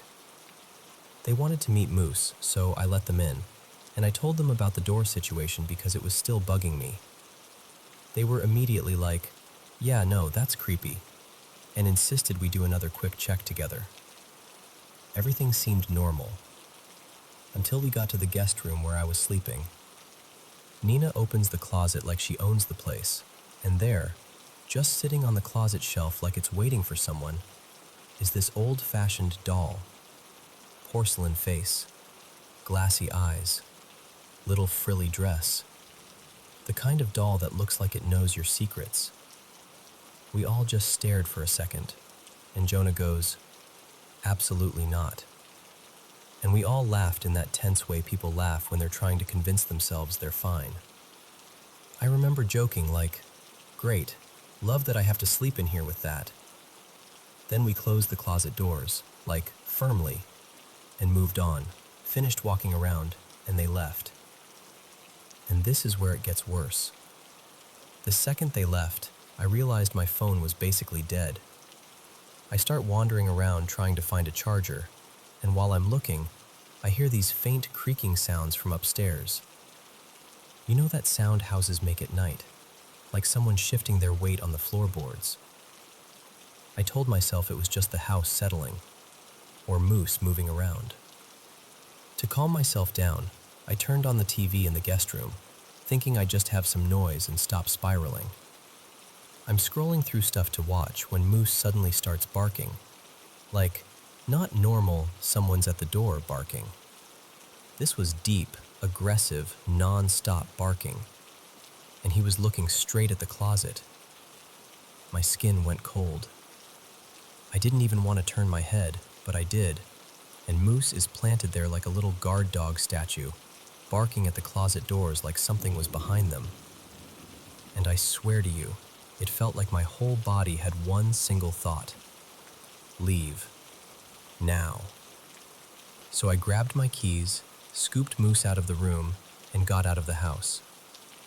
I didn't even finish finding a charger. I just left. I ended up crashing at Nina's place because I couldn't make myself go back inside alone. We walk into the guest room, and I'm already bracing myself, like, okay, the doll is still going to be in the closet, and I'm going to feel stupid for freaking out. Nina opens the closet. The shelf is empty. And then we both turn, because the doll is no longer in the closet. It's sitting on the dresser across from the bed, propped upright, like someone carefully placed it there, facing the doorway, like it was watching the room. Nina actually yelled, like a real startled noise, and I just froze. I felt like my brain couldn't decide whether to panic or laugh or cry. All day, I kept texting my friends, basically begging someone to admit it was a prank. Like, please, tell me you moved it. Tell me you're messing with me. I don't even believe in haunted dolls. I'm not that person. I want the boring explanation. But nobody confessed. Not even Jonah, who would absolutely take credit if he did something like that. And honestly, they didn't look entertained. They looked genuinely freaked out, like too freaked out to be lying. So now I'm supposed to sleep there for 3 more nights, and I'm sitting here wondering how a doll ends up moving from a closed closet to the top of a dresser when the house was locked and I wasn't even there. And I keep circling back to the same question that I hate even asking.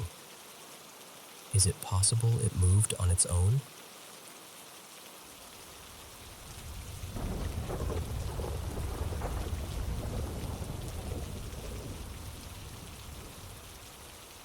Okay, so before I tell you any of this, I need you to know 2 things about me.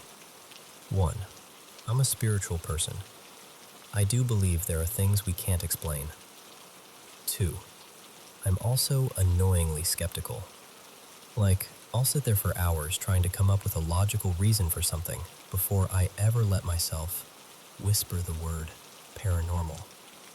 So when I say some of this still doesn't add up, I really mean it. So, we moved into this house a little over 6 years ago, right before my sophomore year of high school. It was just me, my mom, her name's Marissa, and my dog, Atlas. No dad in the picture, not really. Just the 3 of us trying to make a home feel like a home. And the very first night we moved in, the house pulled something on us. I remember hearing Marissa lock the front door, and then I heard her jog upstairs like she was going to wash her face, brush her teeth, that kind of end-of-day routine. I stayed downstairs because I wanted a cookie, Like, after a day of hauling boxes around, I felt entitled to a cookie. I'm in the kitchen, half in a cabinet, when there's a knock at the front door. Just a normal knock. Firm, like someone who expects you to answer. I froze, because who knocks that late on move-in night? And then I hear Marissa's voice from outside, tight, embarrassed, a little panicky, saying she'd gone back out to grab something from the car and the door had locked behind her. So right away, it's like the house wanted us to know, I can lock you out whenever I want. Nothing huge happened for a while after that.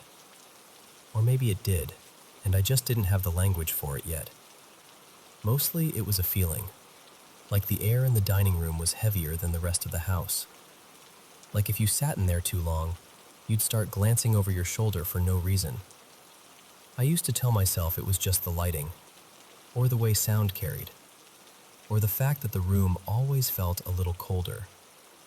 But then I left for college, and when I came back, it was different. Like something had shifted while I was gone. I have a few theories, and honestly, I go back and forth on them. Marissa had brought home this antique grandfather clock sometime after I moved out. Beautiful, old, the kind that makes the room feel older just by existing in it. That's theory number one, the clock. Theory number two is that whatever had been quiet while I lived there didn't like that I was gone. Like I'd been some kind of accidental anchor, and once I left, it had more room to breathe. And theory number three, this one is the hardest to say out loud, is that it feeds on emotion. Because my mom was having a rough time. Not just missing me, but other personal stuff too. The house wasn't peaceful for a while. It was heavy. Whatever the reason, the thing didn't feel like it lived in the dining room anymore. It felt like it had moved into the living room, right near that clock. And after that, it started to migrate. Like it didn't have one spot. It had a route. The first time I got genuinely scared again was during winter break. Marissa was upstairs wrapping gifts, and I was in the living room with Atlas. He was sprawled out next to me, calm, sleepy. And then out of nowhere he stood up, stiff, and started doing this low whine. Not like he needed to go out, not like he heard a squirrel, more like, please don't make me look at that. And I swear to you, his back leg jerked like someone had tugged it. Not a cramp, not a twitch. It pulled in a way that made my stomach drop. I jumped up and rushed to him, thinking he'd somehow injured himself, like he broke something. And right then, right after I grabbed him, I heard a crash. So I yelled her name and ran toward the dining room. And there, scattered across the floor like confetti made of danger, were shards of glass. A candle holder, empty, sitting on a sideboard earlier, had been thrown from the dining room into the kitchen. Not tipped over, not slid off. Thrown. The fragments were everywhere, wall to wall, like something wanted to prove it could reach across rooms. Marissa came halfway down the stairs, white-faced, asking what happened. And all I could do was stand there with Atlas pressed against my legs and say, I don't know. Because I truly didn't. I kept trying to replay it. Wind? Vibration? A truck passing? The dog bumping furniture? But it didn't make sense. The angle didn't make sense. The distance didn't make sense. After that, the smaller things started. At night, I'd hear scratching above my room. Not the cute kind where you tell yourself it's a squirrel. It sounded deliberate, like nails dragging, stopping, starting again. And the weirdest part was this.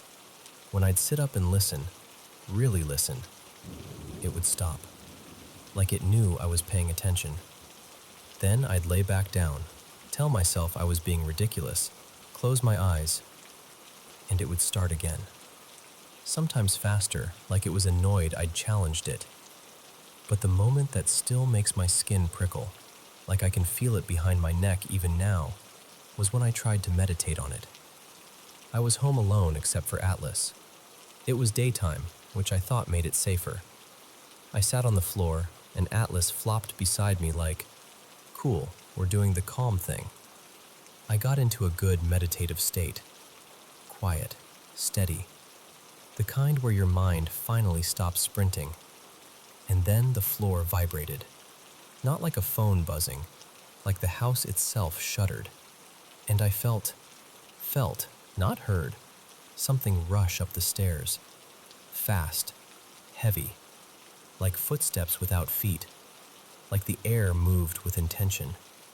It came straight at me.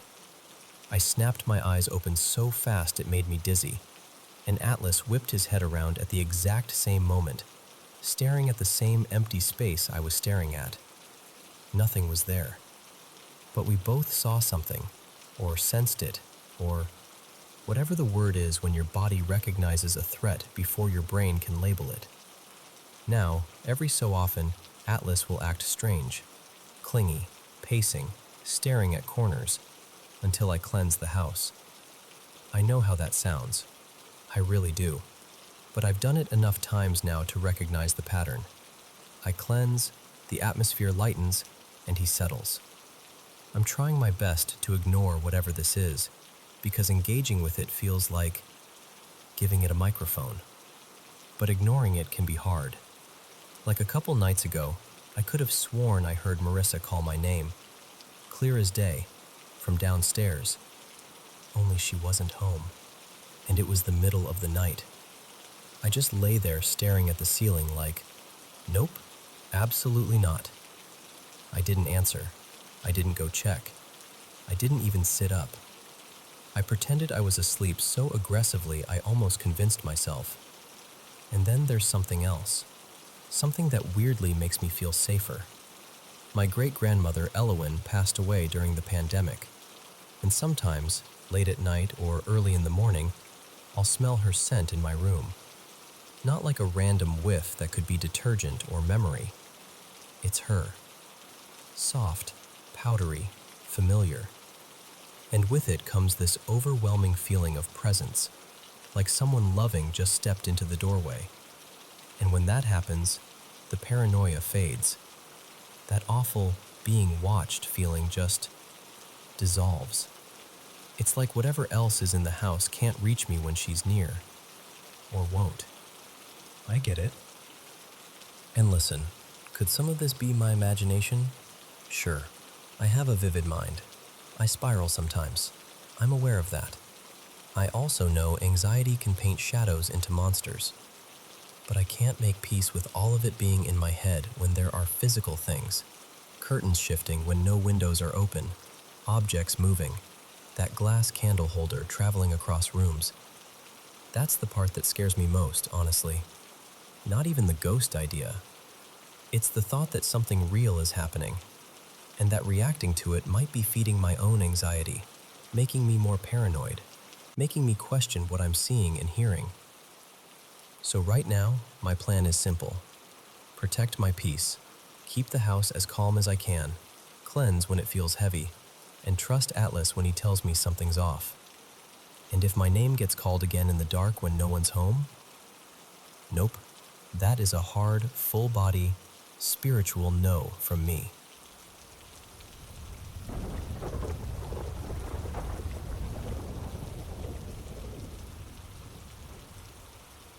So, I grew up in this old house that always felt a little off. You know the kind. Too quiet in the wrong moments. Creaks that don't sound like settling. Shadows that seem to take their time. When I was about 5 or 6, I remember being ridiculously excited because a pastor was coming over to talk with my mom. She'd struggled with her mental health for as long as I can remember, and back then, she was reaching for anything that might help. Faith, prayer, someone kind who would listen. I was the type of kid who wanted to meet every new person who walked through the door, so I lay in bed, buzzing with hope that I'd be allowed downstairs. Of course, the visit was after my bedtime. I couldn't sleep. I just lay there with my little nightlight on, staring at the edge of my room, listening to the house breathe. And then I heard footsteps on the stairs, slow, careful steps, like someone trying not to wake the whole place. The stairs in that house were ancient and loud, so you heard everything. The steps came down the hall and stopped right outside my bedroom. My door opened. I swear, I heard the floorboards creak like somebody walked into my room. One step, then another, like they were crossing from the doorway toward my bed. Except, there was nobody there. With that nightlight, I could see plenty. Nothing in the doorway, nothing moving, nothing to blame it on. And that kind of thing didn't just happen once. It happened enough that it became its own horrible routine. My door nudging open when it shouldn't. The sense that something was lingering just out of sight. The gross feeling of being watched when I was trying to fall asleep. It never escalated into anything dramatic. Mostly just constant little reminders that the house didn't feel empty even when it was. Years passed. Then, in the mid-90s, 1996 for me, I had the night that basically sealed it. I was 14 and home alone. My parents had divorced by then, and I lived with my dad. He was spending the night with my stepmom, Marlene, who lived a short walk away. Like, not far at all. We were also in the middle of moving out, so my room was half chaos. Boxes, clothes in piles, posters half torn down. I should have been packing. I wasn't. I was up late watching wrestling and pretending I'd start in a minute. Around midnight-ish, I finally went to bed. I was flipping through a magazine trying to settle down when it hit me. This sudden, violent wave of fear out of nowhere. Not, I heard a noise fear. Not, I watched something creepy fear. It was like my body decided I was in danger before my brain had any reason to. My stomach dropped. I got nauseous, like I might actually throw up. And then my pets reacted, way worse than I did. My dog Tilly started whining like she was hurt, then barking like she'd lost her mind. At the room, not at the door, not at a sound, just at the space. She was shaking so badly she actually peed on the floor, which she never did. My cat Juniper was up on the windowsill with her face shoved into the curtain, making this thin, miserable crying sound like she was begging for something to stop. That's when I realized it wasn't just fear. It was the feeling of being observed, like something was in the corner of my room, staring straight through me. After what felt like forever, I somehow got up. I didn't walk. I bolted. And the moment I moved, I felt it behind me, right on my back, like a pressure that chased me out of the room. I ran into the front room and grabbed the phone with shaking hands and called my dad. I don't even remember what I said properly, just that he needed to come now, immediately, no questions. The fear was unbearable, like being stared at so hard it hurt. That's the only way I can explain it, even though it doesn't sound logical. It was like the attention itself was painful. And then I did the one thing I didn't even know I was capable of. I yanked the front door open and ran outside into the street in my socks, half sobbing, half gagging, and I just collapsed. I fell right down in the road like my legs gave out. I could still feel it watching. Not from the corner anymore, from the doorway. I couldn't tell you what it looked like. I don't have an image to describe. It's like my brain refused to form one, like it protected itself by leaving that part blank. I just knew something was there, framed by the open door, staring out at me. Tilly was stuck halfway up the stairs, crying and shaking so hard her paws slipped on the steps. She wouldn't come down and she wouldn't go back up, just trapped in terror. When my dad finally arrived, he ran inside without even thinking, scooped her up, and carried her out. And I'm not exaggerating when I say this. I never went back into that house again. Not for a last look, not to grab anything I left behind. Nothing. The next day, my dad sat me down and told me, really calmly, like he'd been holding it in for years, that he'd had experiences too. He used to nag me about holding the banister when I came downstairs. I thought he was just being annoying, like dads are. But he told me he'd sometimes feel something grab him and trip him on the stairs, like an actual tug, like someone trying to make him fall. He said the upstairs was the worst part of the house by far, and he'd never told me because he didn't want to scare me. And honestly, I'm glad he didn't, because just hearing him confirm it made my skin go cold. I've never felt anything like that since, not even close. And I really, truly hope I never do again.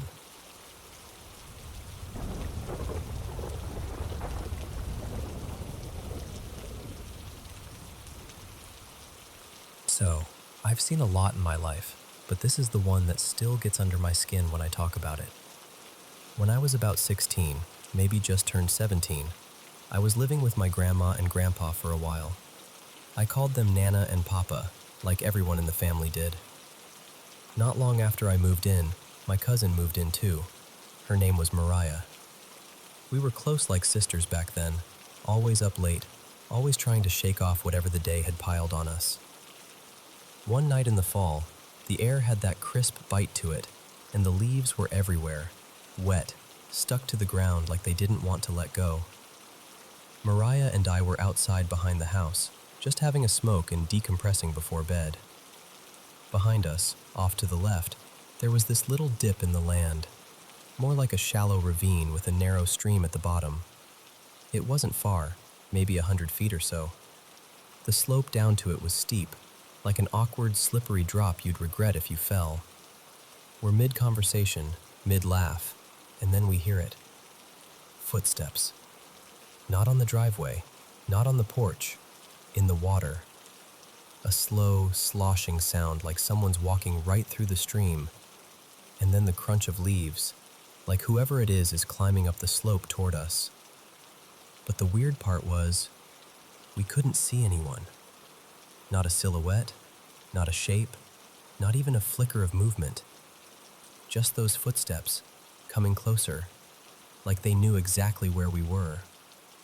I remember freezing with the cigarette halfway to my mouth, just staring at the dark, trying to force my eyes to find a person that wasn't there. Mariah didn't say a word. She just grabbed my sleeve, and we both bolted for the basement door like our lives depended on it. We didn't try to be brave. We didn't call out. We just ran. Once we got inside, we locked up and headed upstairs to the kitchen because, ironically, we were suddenly starving. That nervous, hungry feeling, you know?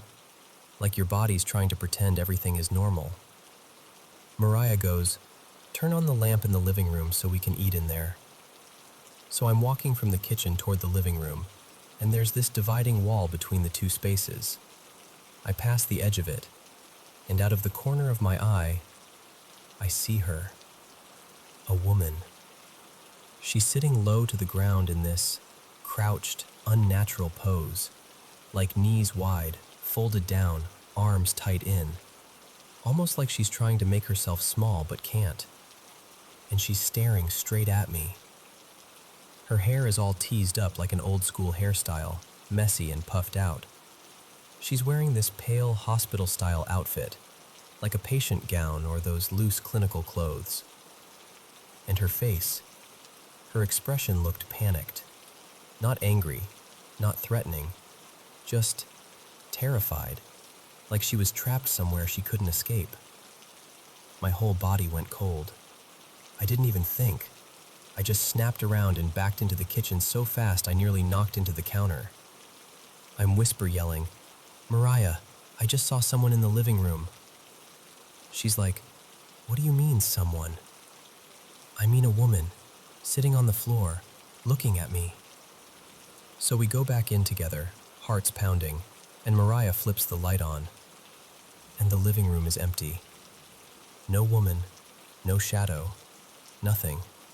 Just furniture, quiet, normal. We're standing there staring at each other like, okay, did I imagine that? Did my brain fill in a shape because I was scared from those footsteps?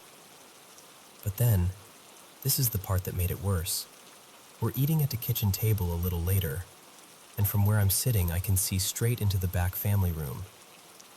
And I see a figure. He moves calmly across the room, like he has somewhere to be. And he walks toward the glass door that leads to the balcony. And that balcony sits directly above the spot where we'd been outside earlier, right above that slope and that little stream. I just sat there with my food untouched, watching him move, unable to breathe right. And then he was gone, like he stepped into nothing. After that night, I didn't want to be outside back there anymore. I didn't want to be alone in any room.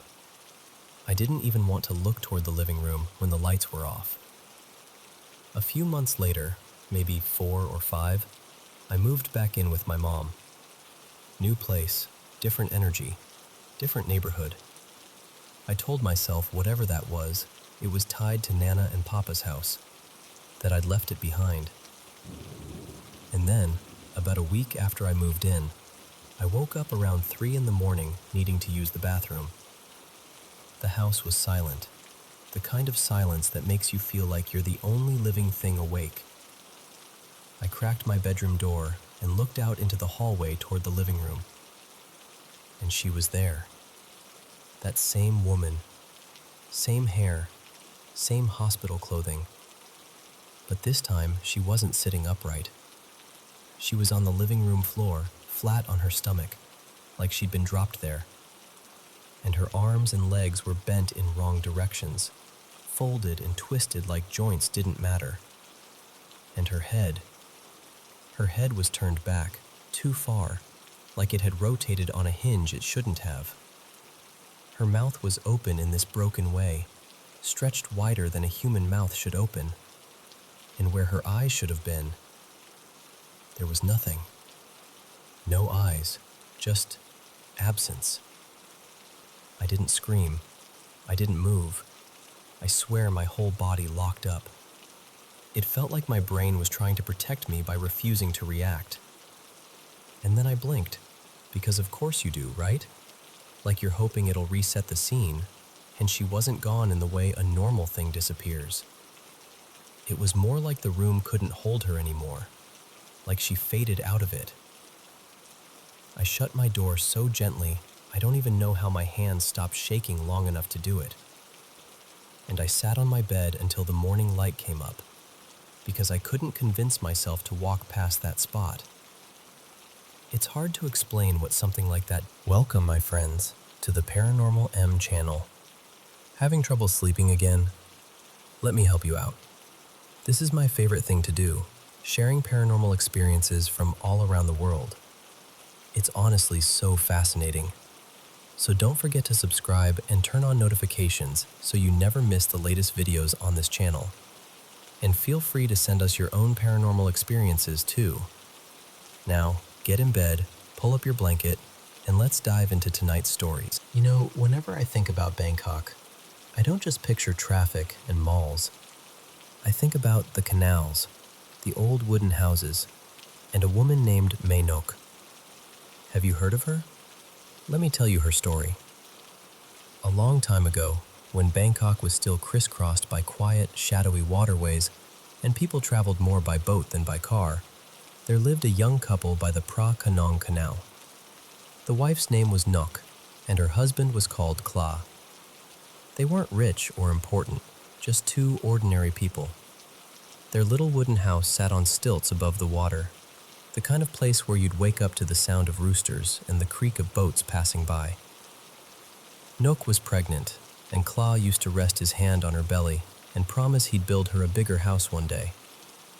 But life had other plans. One year, Kla was drafted into the army. There was a conflict far away, and like many men of that time, he had no choice but to go. On the day he left, Nok walked with him all the way to the pier. She tried to be brave, smiling and teasing him, but her eyes were already wet. Kla promised her, "I'll come back to you, to both of you." and gently touched her round stomach before he stepped onto the boat. While Claw was away, Nook went into labor.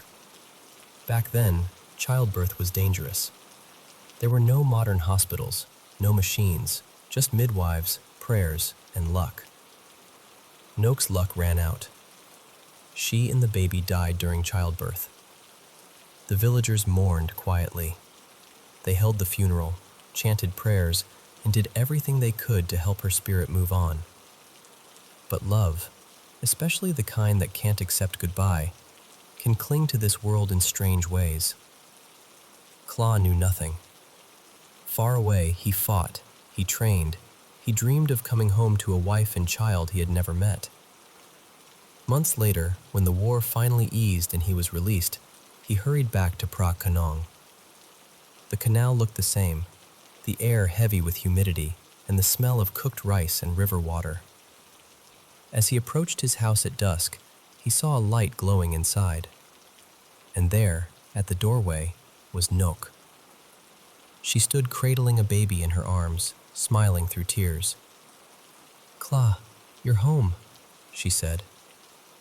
Imagine his relief. He thought, "I survived. I came back. My family is alive."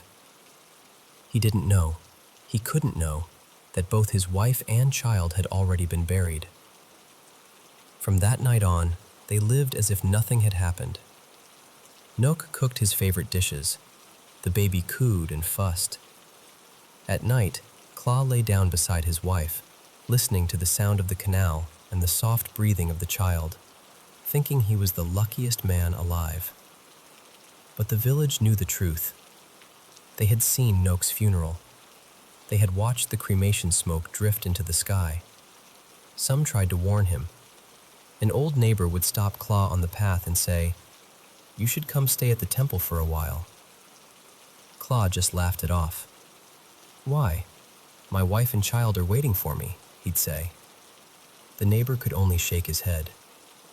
How do you tell a man that the woman he sleeps beside is no longer among the living?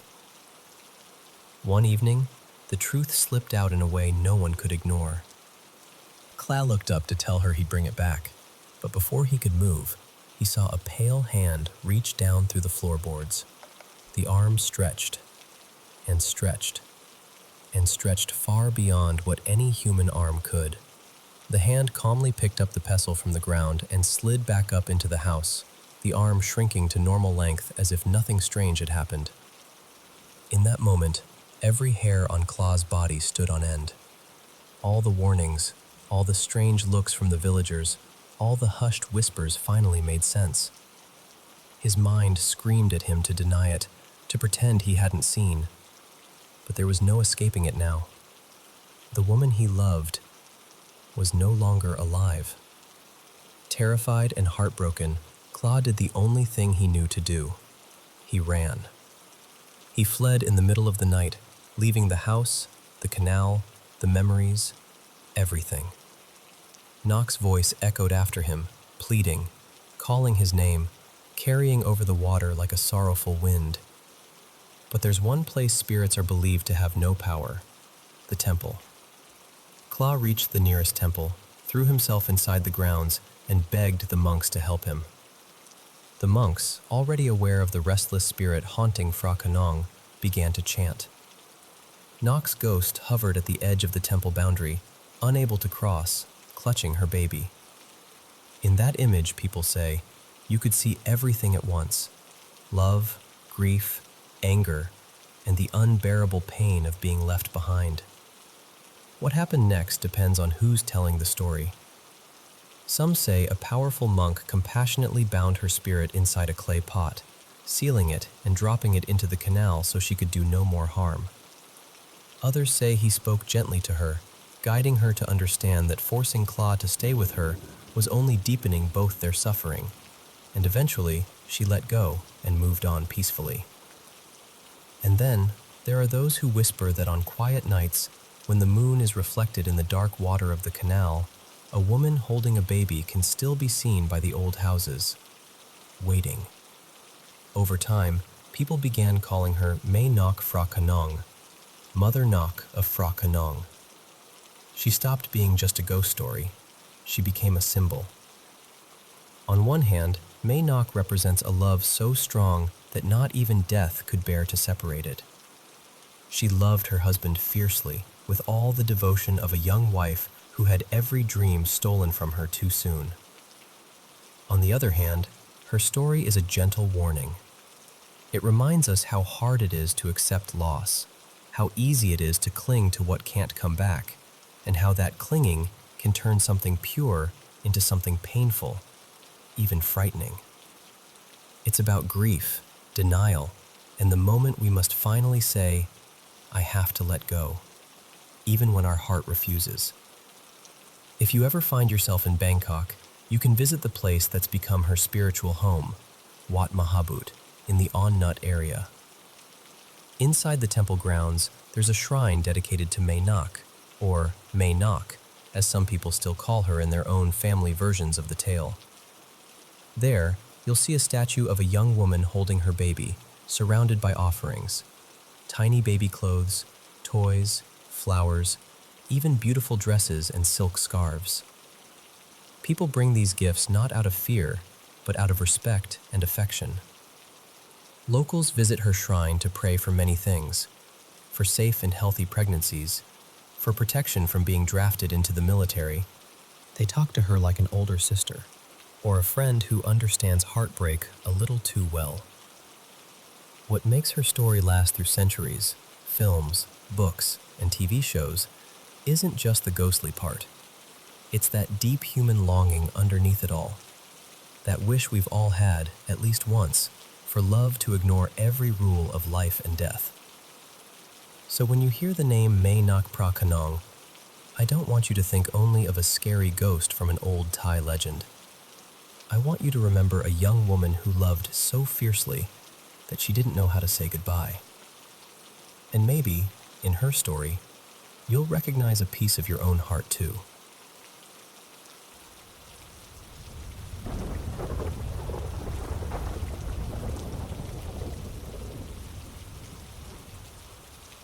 So let me take you back a bit and set the scene.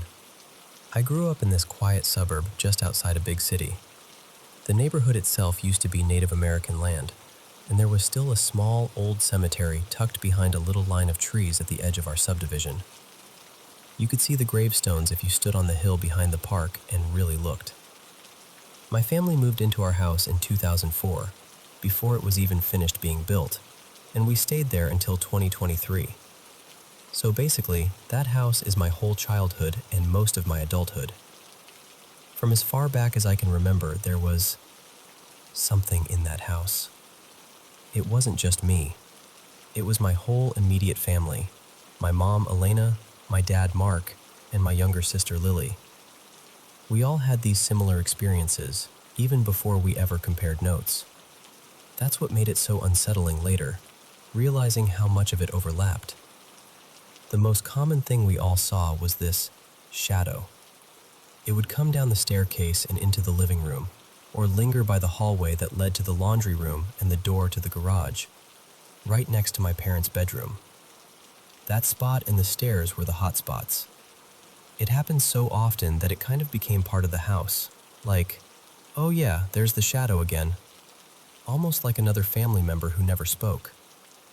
What really validated everything for us, though, was our extended family. My grandparents, aunts, uncles, cousins, they'd come over for holidays or birthdays, and after a while, on completely separate occasions, they'd say things like, "I swear I just saw someone coming down your stairs, but when I looked, no one was there." Or, "I thought one of you was standing by the hallway, but then the figure just wasn't." We never prompted them. We never asked, "Hey, do you see anything weird here?" They just volunteered this stuff on their own. And it was always the same areas: the staircase, that hallway near the laundry and garage. The presence never really felt good or bad. It was just there, neutral, existing alongside us. To me, it always felt a bit masculine, though I never saw an actual face or details. It was always a dark shape, seen from the corner of my eye, that would vanish the second I turned my head. And just to make it weirder, we were the first family to ever live in that house. We bought the lot before they started building and moved in as some of the first people in the whole neighborhood. No previous owners, no tragic history tied to that specific home as far as we knew. Because of that, I always assumed whatever it was had more to do with the land than the house itself. It felt like residual energy, something left over, replaying the same routes, down the stairs, by the hallway, then gone. It never really interacted with us. It just appeared and disappeared. Until one morning. This was in 2021. It was a weekday, sometime around 6:30 in the morning. The house was quiet in that specific way early mornings are, kind of bluish, kind of still. My parents had already left for work. My sister Lily was still asleep in her room down the hall. So as far as I knew, I was the only one awake. My bathroom and bedroom were right next to each other. When you stepped out of the bathroom, you'd take a sharp left and you'd be standing right in my bedroom doorway. That morning, I finished brushing my teeth, opened the bathroom door, and as I stepped out and turned left, I saw it. This big, solid black shadow right at the edge of my doorway. Not a smudge, not a trick of the light. It had shape to it. It was just there for a second, like it had been waiting. But this time, I looked toward it and said, out loud, in this kind of calm voice, "I see you." And then I walked into my room like that was the most normal thing in the world. I got dressed, gathered my stuff for work, and headed downstairs. Our kitchen had this open layout where you could see the stairs through the gap between the counter and the bar stools. I was standing there, about to grab my keys, when I saw it again. The same black shadow, moving down the stairs, crossing behind the bar. Like it was headed straight into the kitchen with me. It didn't rush. It just moved, like it was walking. I looked right where it was and said again, "I see you." And then again, I just continued with my morning. I grabbed my keys and left for work. I didn't really process how weird it was until later. At that point, it was just this eerie, okay, that was new, kind of feeling. About 2 hours after I got to work, my phone buzzed. It was Lily. She texted me, "Hey, can you lock the front door? I'm leaving." I stared at my phone for a second, confused. I wrote back, "I'm not home. I've been at work for like 2 hours." A minute later, she replied, and you could practically feel the anxiety through the text.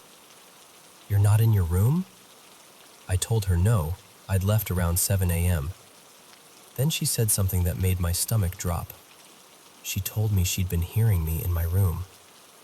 Now, you have to understand something. At the time, I had this old desk chair in my room that squeaked and creaked with every tiny movement. You couldn't sit in it without it announcing itself.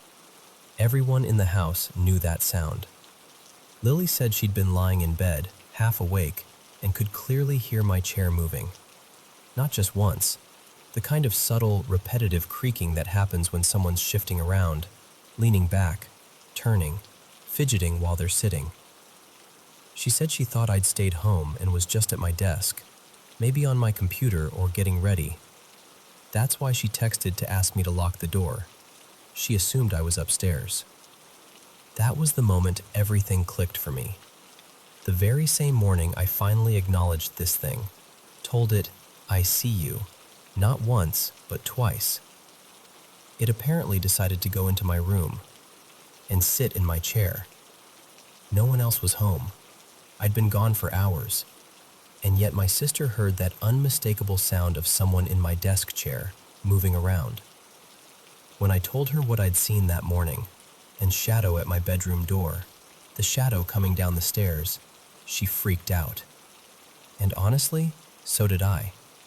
Because what are the odds? All those years of it just quietly existing in its usual spots, never doing much of anything, and the one time I speak directly to it, it suddenly gets bolder. It doesn't just show itself, it behaves like it's me, in my room, in my chair. Nothing like that has happened since. No full-on, someone sitting in the chair type of thing. After that, it went back to the usual. Faint shadows at the edge of vision, the occasional sound of footsteps or the floor creaking upstairs when everyone's downstairs. But I know it's still there. Every now and then, if I visited my parents before they moved, I'd catch a glimpse of something by the stairs, or feel that familiar awareness, like you're not alone, even when no one else is in the room. Do I know what it is? No. Do I know why it chose that particular morning to make its presence so undeniable? Also no. All I know is that, for one day, it went from being this quiet background presence to something that answered back in its own way. And even now, when I think about that house, the staircase, the hallway, my old desk chair, I just hope that whatever it is means well, and that, in its own strange way, it was just trying to say, I see you too.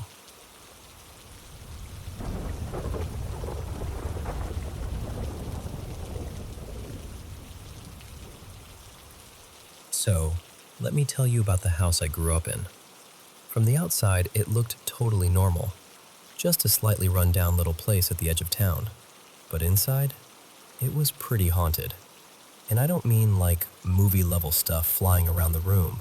It was more subtle, creepy, but subtle. It started with the animals.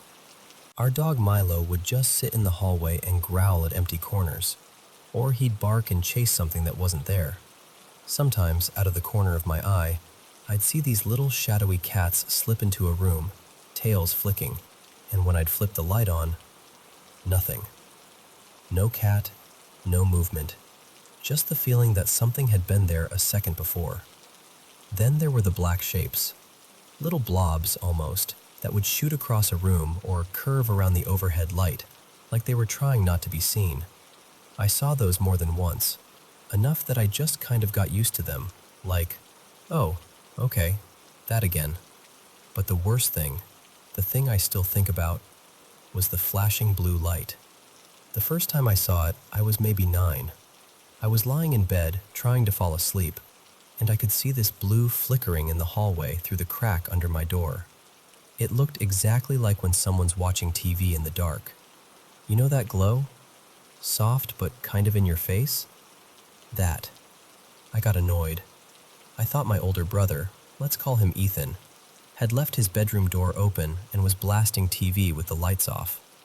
So I finally huffed, rolled out of bed, and stomped into the hallway to tell him to turn it down. The second I stepped out, my whole vision just exploded in white, like someone took a photo 2 inches from my face. The blue flickering stopped instantly. When my eyes adjusted, I saw Ethan's door was actually shut. His light was on, and when I knocked and went in, he was watching TV, but with the door closed the whole time. There was no way that glow I'd seen was coming from his room. That was the first time, but not the last. As the years went on, probably from around age 7 to 12, I saw that blue light a lot, almost every night for a while. I'd be lying in bed and it would start up again, like that same TV in a dark house glow. It would brighten, dim, like it was pacing the hallway. Sometimes it would pause right near my door, and I'd feel it more than see it. This pressure in the air, like the room was holding its breath. Every once in a while, I'd see an orange light too. That one usually appeared at the far end of the hallway, just a warm, steady glow, almost like someone holding a lantern. I only remember seeing it a few times, maybe 3 or 4, but it felt different. When I saw the orange light, I didn't feel scared or annoyed. I actually felt calmer. I used to wonder if blue was one thing and orange was another. Like maybe the orange one was kinder, protective even. The worst night was the one where the blue light didn't stay in the hallway. I woke up in the middle of the night, and my room was pulsing with that same cold blue glow, only stronger than ever, like it had finally come inside instead of just hanging around outside my door. It felt close, too close. I remember lying on my back, absolutely rigid, and feeling this tight pressure clamp around my wrists, like someone was holding them down. There was this loud, heavy banging on the walls, like fists hitting drywall, over and over. I wanted to scream, but nothing would come out. I just lay there, tense and terrified, and then, at some point, it stopped. The banging faded, the pressure eased, the blue light dimmed away, and somehow, no idea how, I fell back asleep. It wasn't just inside the house either. One night we were driving near this old stretch of land outside town. Lots of historic ranches out that way. It was late and we were all in the car. My mom, who I'll call Sandra, my brother Ethan, and me in the back seat. The road was pretty empty. Then, out of nowhere, this glowing, four-legged shape sprinted across the road in front of us. It looked like a horse, but not quite right. Too thin in some places, too bright around the edges, almost like someone had traced it in light. My mom hit the brakes, and I watched the car in front of us slam on their brakes too, so I know we weren't the only ones who saw it. Nobody crashed. The thing just ran across and disappeared into the dark field. We all kind of sat there in silence for a second and then started talking over each other. Did you see that? What was that? It wasn't headlights. It wasn't a reflection. It was its own thing. Back at the house, everything just kept building. The lights, the shapes, the weird heaviness in certain rooms. And on top of all that, there was a lot of negativity in that place. Before my mom bought the house, the previous owner had been really paranoid. Like, always checking the windows and peeking through the blinds paranoid. We later heard that he died not long after the house changed hands. While we lived there, my mom went through 2 divorces. There were alcoholic boyfriends, screaming matches in the kitchen, broken bottles, slammed doors. Money was always tight. The kind of tight where you count coins at the gas station and hope it's enough. Several pets died while we lived there, and my mom buried them in the backyard because we couldn't afford anything else. The yard started to feel like a graveyard in more ways than one. It was just heavy. The house felt soaked in stress and sadness and fear. Eventually, things got bad enough that my mom lost the house to foreclosure. We had a few weeks between us moving out and the bank officially taking it over. During that weird in-between time, my mom went back and forth a bit, grabbing old mail, clearing out whatever we'd forgotten. One day, a family friend, let's call her Marla, stopped by the old place to pick something up for my mom. Later, she told us that when she pulled into the driveway, she could see this bluish glow coming from the garage windows. Her first thought was that maybe a homeless person had broken in and set up a little camp with a TV and a generator or something, because it just looked exactly like someone watching television inside a dark space.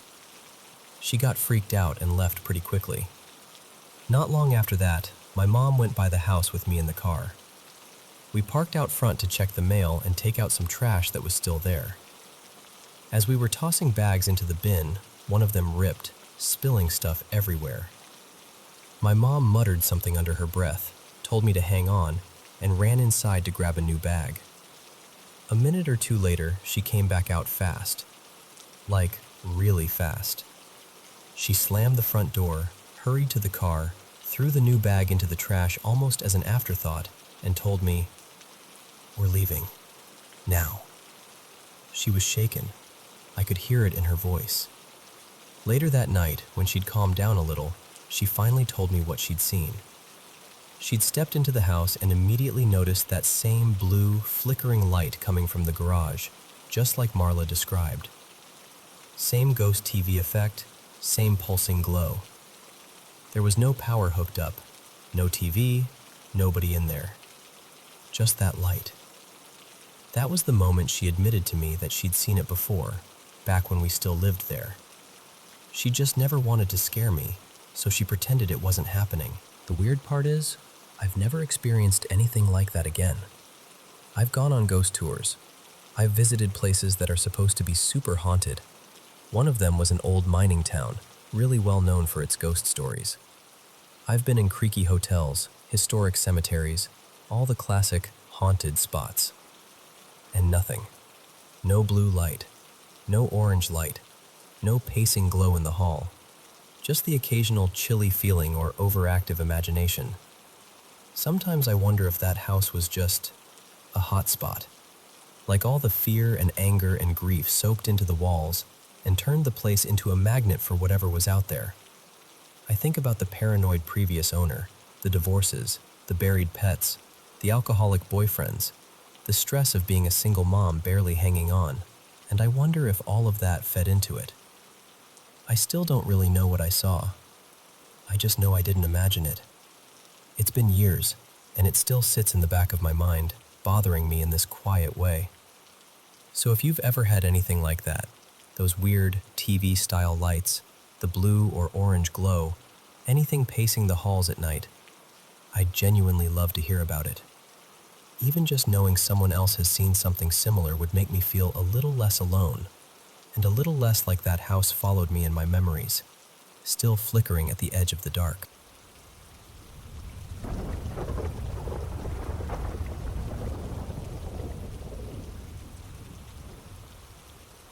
Alright, so let me tell you about this one really strange trip we took. It was me, my wife Emma, and our little girl, Lily. We rented this newer cabin in West Virginia, up in the mountains near Canaan Valley and another state park with these huge, beautiful waterfalls. On paper, it was perfect. Fresh wood, big windows, hot tub on the deck, all that good stuff. But the second we walked in, something just felt off. I don't usually jump to haunted or anything like that. The only other time I'd felt weird about a place was when I was a teenager and my dad, Frank, remodeled this old house. My brother Josh and I would hear things, footsteps, creaks, whispers. And I just figured, old house, overactive imagination. Funny thing is, when we moved after that into a 150-year-old farmhouse, I slept like a baby for the first time in years. Since then, nothing. No weird vibes, no spooky stories. Until this cabin. So, first thing that happened, as soon as we got there, I was exhausted. I mean, I've stayed in probably a couple dozen cabins all over the Appalachians, and usually I'm bouncing off the walls when we arrive. I'm that person who's like, let's unpack, make a fire, go for a quick hike before sunset. But this time, I walked into the bedroom, kicked off my shoes, and just face-planted on the bed. I was out. Next thing I know, Emma and Lily are gently waking me up, and 2 hours have passed. Middle of the afternoon, on vacation. I never nap, and definitely not on day one. The second thing happened that evening when I went out to set up the hot tub. It was dark by then, and the cabin had these little motion-activated lights along the outdoor steps. They weren't big floodlights, just small ones on each stair so you can see where you're walking. I'm out there fiddling with the cover on the hot tub, and I suddenly get that feeling, like someone standing just behind you, watching. You know that prickly feeling on the back of your neck? That. Out of the corner of my eye, I see the stair lights start flicking on. One step, then the next, then the next. Like something is walking slowly down the stairs toward me. Each light had its own sensor, and they were going in order, like footsteps. So I stop what I'm doing and turn around. Nothing. No person, no animal. I stand there a bit longer, and the lights just stop. Later, when Emma went out there alone, the lights never did that for her. It only happened when I was outside by myself. All week, I felt drained. Normally on trips like this, I'm the first one up, out the door by 5:30 in the morning for a solo hike, coffee in hand, ready to go. But at this cabin, I was the first one to bed and the last one to wake up, every single day. And during the day, I kept wanting to nap, which again is just not me. I'm usually a pretty upbeat, cheerful guy, and instead, I felt heavy, almost low-level depressed for no clear reason. When we finally packed up and drove away at the end of the week, I swear I felt this subtle lift, like someone had slowly turned the dimmer switch back up on my mood. Then there were the sounds. We had a baby monitor set up in Lily's room. It was one of those video monitors, mounted high enough that she couldn't reach it. A few times at night, I'd be lying in bed, half asleep, and suddenly hear this odd breathing sound coming through the monitor. Not the soft, steady breathing of a sleeping toddler, but something closer to a raspy wheeze. Sometimes it sounded like someone blowing directly into a microphone, this weird mix of static and breath. I remember staring at the screen, watching Lily sleep peacefully, while this noise kept fading in and out. There were plenty of these small things, too. I kept feeling like I was being watched, especially in the hallway and near the stairs. A couple of times I could have sworn I heard a door slowly creak open somewhere in the cabin, but when I went to look, every door was shut like we'd left it. Then there was the third floor. The cabin had this little loft on the top level, past a narrow set of spiral stairs. It was clearly meant for the owner's grandkids. 2 bunk beds, some toys, a small shelf of books. It was a cool space, but it was always really warm up there, like uncomfortably toasty compared to the rest of the place. Lily, whose normally non-stop energy, kept asking to go up there just to sit on one of the bunks. No playing, no exploring, just quietly sitting on the bed and looking around. That's not like her at all. She's usually pulling books off shelves, poking at everything, running in circles. But in that room, she just sat.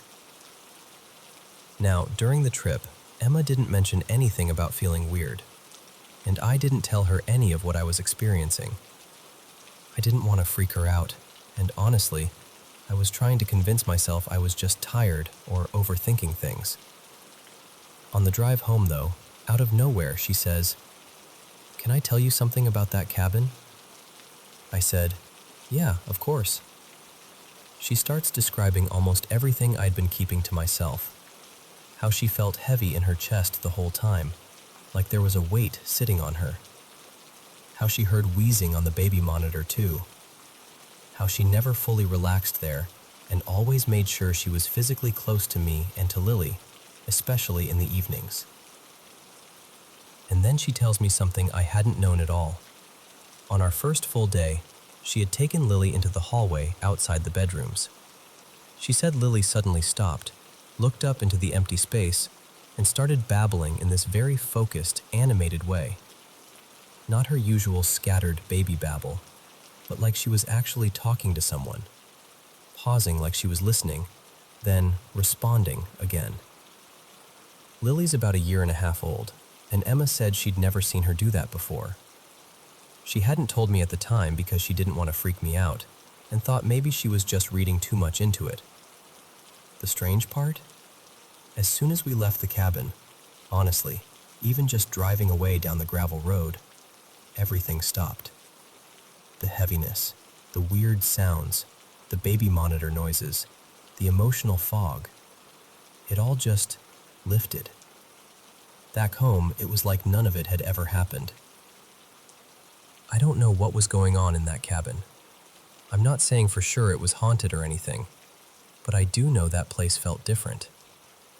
And whatever was there, it stayed there when we left.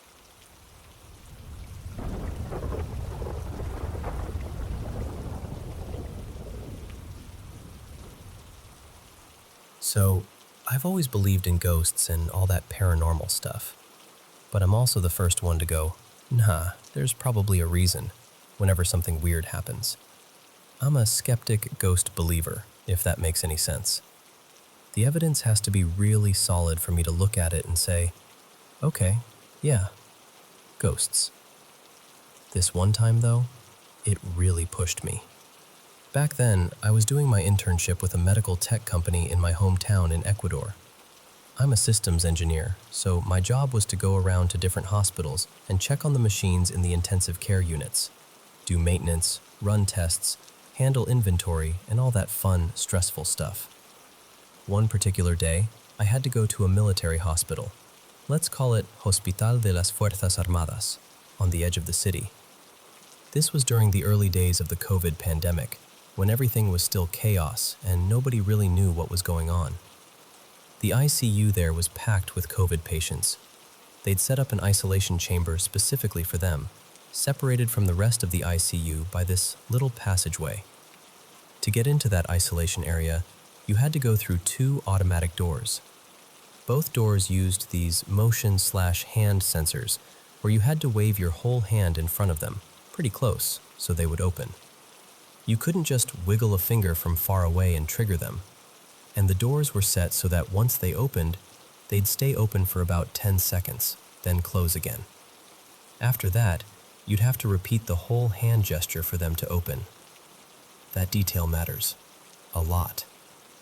So that day, the nurses were all busy on the opposite side of the ICU, dealing with another patient. I needed to go into the isolation chamber to check some of the equipment there. Ventilators, monitors, that kind of thing. One of the nurses, my friend Carla, I'd worked with her a few times, told me, "Just go ahead, we'll be right here if you need anything." I walked through the first door, did the hand thing with the sensor, waited, then the inner door opened. It closed behind me after a few seconds, just like it was supposed to. Inside the isolation chamber, it was quiet in that heavy way hospitals get at night, even though this was daytime. Just machines humming, beeping, and the kind of stillness that feels thick. I started doing my work, checking cables, reading logs, verifying that everything was connected properly.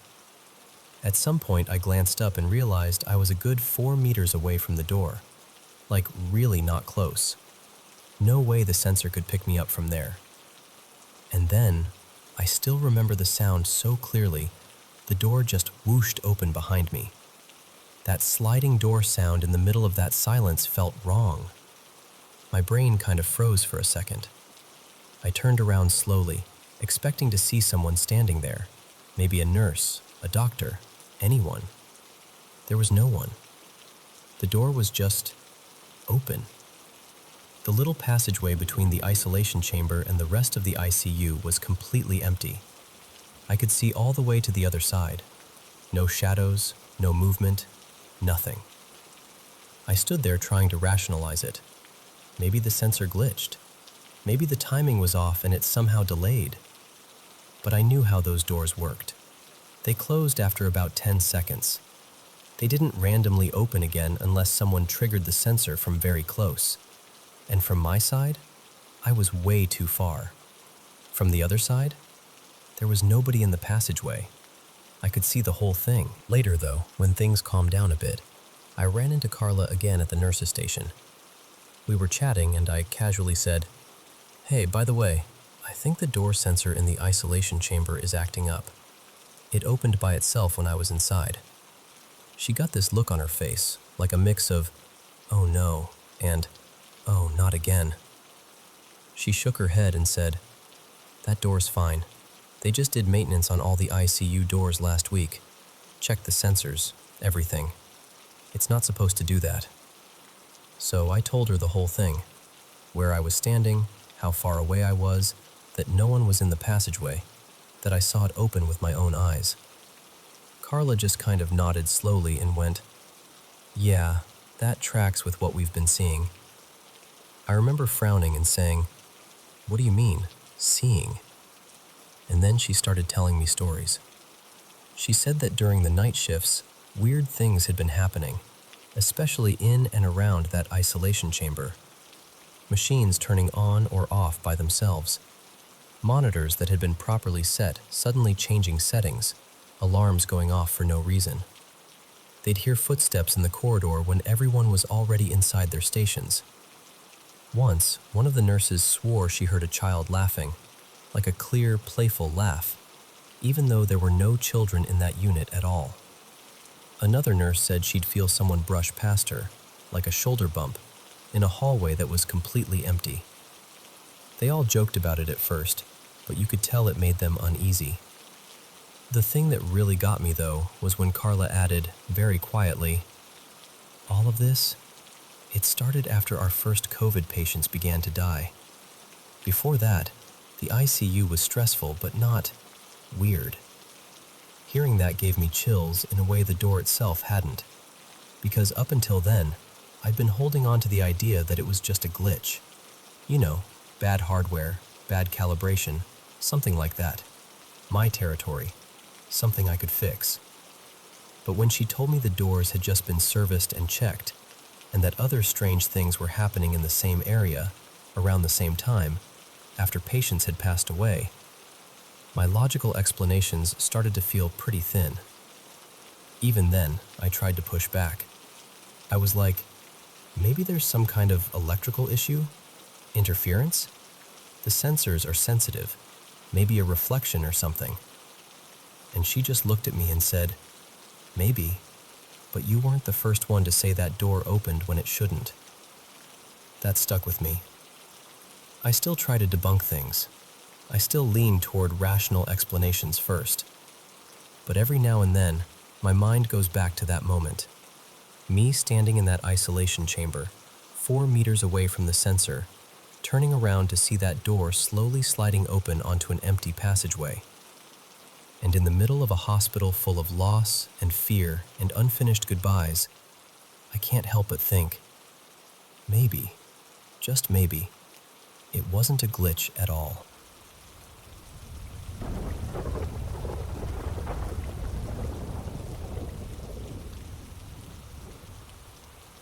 So, I should probably start by saying I'm not someone who believes in anything paranormal. Like, at all. No ghosts, no guardian angels, no little forest creatures watching over us. I'm an atheist. I'm rational. I like things I can explain. But there's this one thing that happened when I was a kid, about 9 years old, that still makes me pause when I think about it. Even now, as an adult, I'll replay it in my head and go, okay, then what the hell was that? Back then, I still lived in my home country. Our house shared a fence line with my grandparents' place. If you walked out our front door, there was this narrow concrete path that sloped up past a mango tree and ended at the steps to my grandparents' front door. So basically, we were neighbors with a tiny hill in between. I grew up with my cousins on my dad's side. They were more like extra sisters than cousins. We'll call the one in this story Maya. She and her sister split their time between my grandparents' place and their dad's apartment across town because my aunt and uncle were divorced. Their schedule was simple: 1 week at their dad's, 1 week at my grandparents'. Everybody knew the routine. That matters for the story. So one afternoon, I was lying in this old woven swing chair on our front veranda. It squeaked every time you moved, and I was kind of half dozing, half daydreaming, just staring toward the gate. Out of the corner of my eye, I saw the front gate swing open. I looked over and saw Maya walking up the sloped path toward my grandparents' house. She was so clear in my vision, it's like a snapshot in my brain.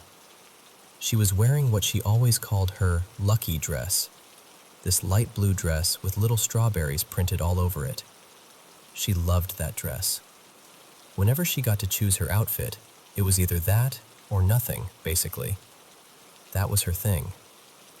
Instinctively, I sat up and called her name. "Maya!"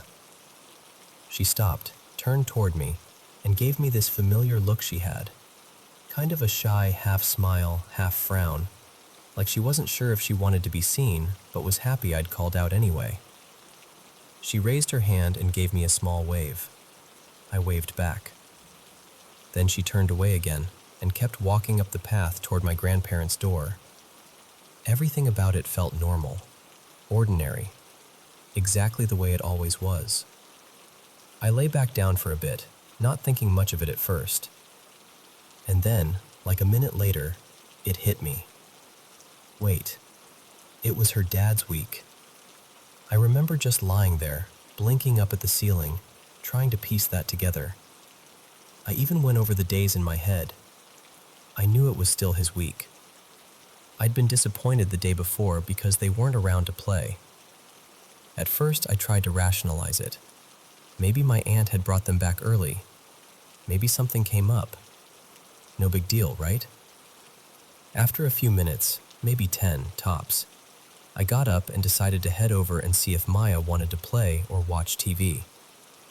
I walked up the same sloped path, climbed the steps, and went straight into my grandparents' kitchen like I always did.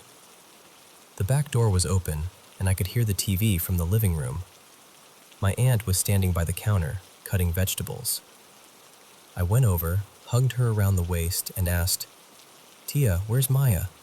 Is she in the bedroom?" She gave me this puzzled look, like I'd just asked her what planet we were on. "She's with her dad this week," she said.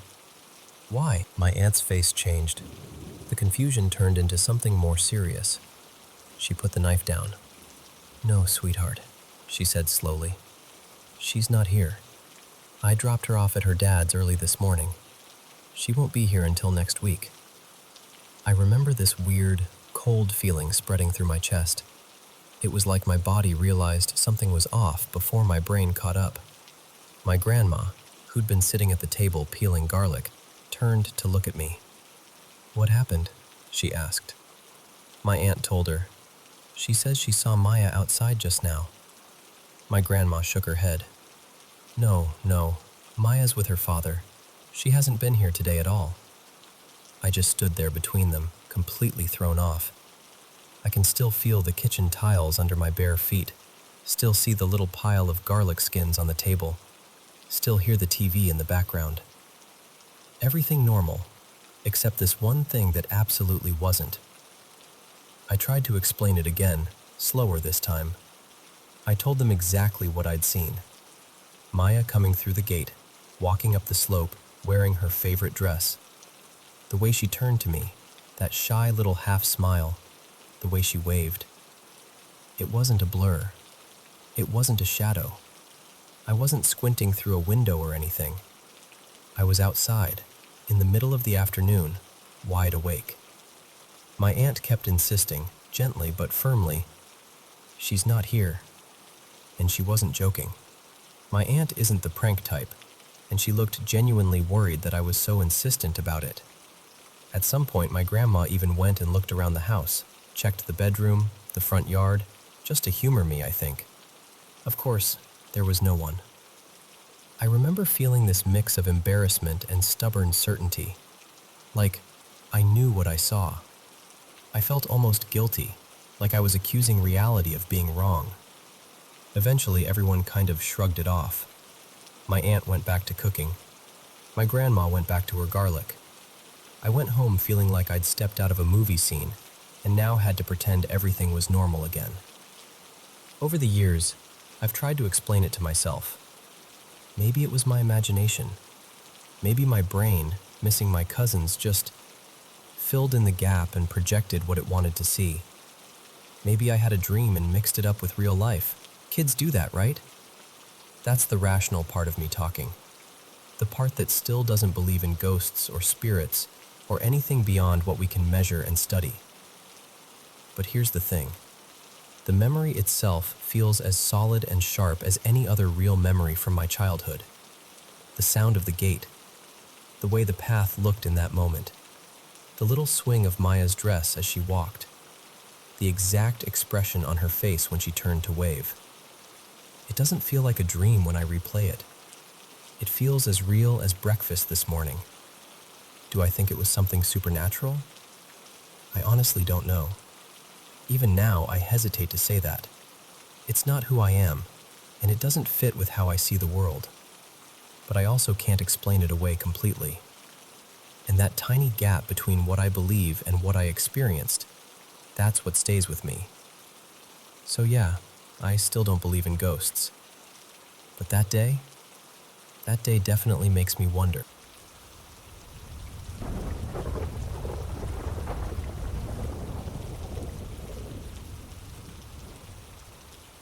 So, let me tell you about this house. My grandmother, everyone in the family calls her Nana Ruth, bought a little place with her husband back in the early 1960s. It's a modest 4-bedroom, 1.5-bath home in a quiet, working-class neighborhood. Small town, everybody knows everybody, not a lot of crime, nothing dramatic on the surface. My dad and his brothers grew up there, and I spent a huge chunk of my childhood running around that house. On paper, it should have been the kind of place you feel safe in forever. But there's a shadow on that house. See, Nana's husband, his name was Victor, was an alcoholic and a very cruel man. I have never been able to call him Grandpa. He doesn't deserve that word. He was abusive to my grandmother and to the kids until the day he died. And he died in that house when I was about 6 years old. From the outside, the place is just normal. A plain little house with faded siding, overgrown shrubs, a broken step on the porch. But inside, it has this heaviness to it. Even as an adult, I always tried to avoid the bedrooms and especially the hallway that leads to them. There's this long, narrow hallway, no windows, just dim light from an old ceiling fixture. Every time I walk down it, I get this overwhelming feeling that someone is right behind me, staring at my back. I am always afraid to turn around. It's like the air thickens halfway down, and something in me just wants to bolt. My last really intense experience there, before I had kids, happened when I was around 15 or 16. I had stayed over at Nana's after a Friday night football game because her house was closer to the school.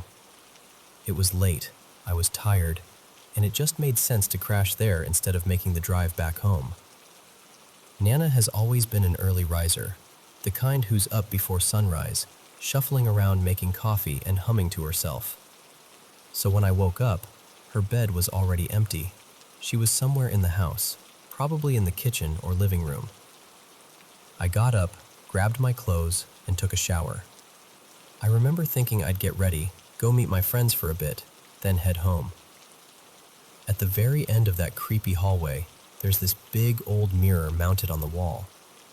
It's the best place in the house to put on makeup, so I stood there, in that hallway I hate, doing my hair and eyeliner. I tried to ignore the feeling that I was being watched, because honestly, I'd felt that way in that spot my whole life. I was almost finished when I heard something from the guest room I'd slept in. A scraping sound, like heavy furniture shifting. It sounded exactly like the bed being dragged an inch or two across the floor. The hair on the back of my neck stood up immediately, and deep down, I felt this horrible certainty. I know what this is. Don't look. Just don't look. But of course, I'm stubborn. I shook my head and told myself I was being silly. Old houses make noises, right? Pipes, wood, whatever. Then I heard it again. This time it wasn't just a scrape. It sounded like someone jumping onto the bed. I heard the metal frame on wheels clatter and roll a little, the creak of the box spring, the definite weight of something landing. I froze. Everything in me screamed, "Don't open that door. Don't you dare." But the logical part of my brain was like, "You're being dramatic. Just prove to yourself it's nothing." So I opened the guest room door. The room was still. The bed wasn't moving. There was no one there. No one standing, no one crouching, nothing visible at all. Just quiet. I swear to you, it looked like footprints on the bed. Not perfectly clear, but enough that you could tell where something had pressed down and then lifted off, leaving these lighter spots in the fabric, like the shape of feet had been there a moment before. That was it for me. I packed my things, said a quick goodbye to Nana, and I didn't spend another night there alone again. Daytime visits, sure. Sleepovers by myself? Absolutely not. Fast forward to now. Recently, I've been house-sitting for Nana because she has dementia and can't live there alone anymore. She's in a care facility a couple of towns over, and I've been keeping an eye on the place, checking the mail, making sure the house doesn't just sit completely empty. Sometimes I stay there with my kids. I've got two of them, my son, who's 16, and my daughter, who's 11. They've always known there's weird energy in Nana's house, but I've tried not to load them down with the heavy details. So today, I say today, and I can still feel that sick feeling in my stomach. I was at Nana's house with the kids in the morning, and then I left for work. My shift was from 9 to 1, nothing special. The kids wanted to sleep in, hang out on their phones, just a lazy day. Around late morning, my phone rang. It was my son. He was frantic. He told me, "Mom, there's banging in the kitchen." At first, I thought maybe something fell, or they were just playing around. But he kept talking, and his voice was shaking. He said he'd gone to check the kitchen because he heard cabinets slamming. When he got there, several cabinet doors were wide open. He thought maybe he or his sister had left them open earlier and just forgot, so he closed everything and went back to the den where they were watching TV. Then, a few minutes later, it started again. This time he described it as loud, cabinets banging open and shut repeatedly. He went back into the kitchen and now drawers were pulled open too. Cabinets, drawers, all open. He said at first his brain just kind of stalled. He couldn't make sense of it. He thought, maybe there's a draft? Maybe the house is settling? But then he realized, drawers don't just slide themselves open.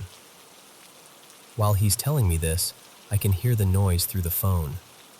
Dull thuds, sharp bangs, like someone angrily slamming doors. He got off the call because he wanted to record what was happening, because of course, that's what kids do these days, right? Document everything. And that's when things moved from the kitchen toward the back of the house, down the hallway. He told me later that he watched the bedroom doors slam shut one after another.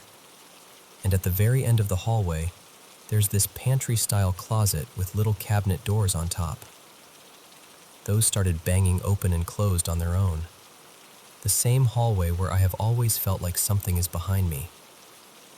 My son called me again, full-on panic in his voice. I could hear my daughter in the background, asking what was happening, starting to cry.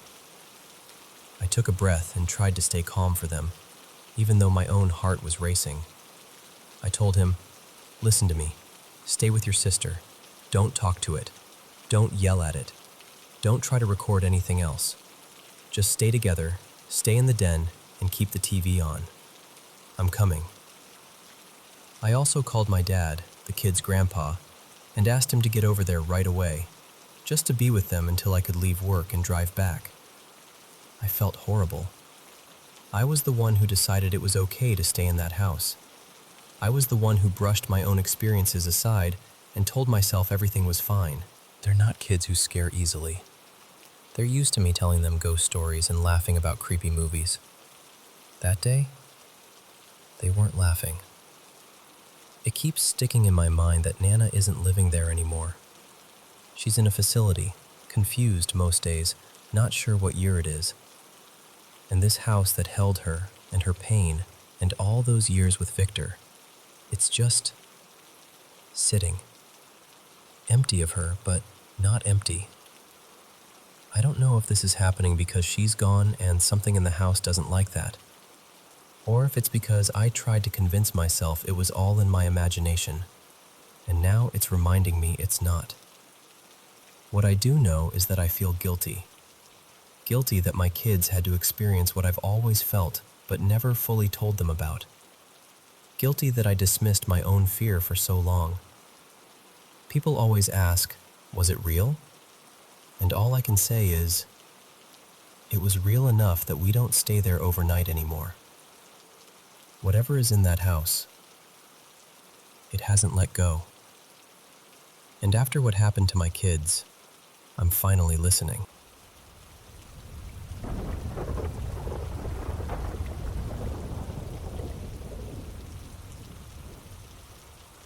So, this is one of those stories I usually only tell late at night, when people are already a little spooked. But you asked, so here we go.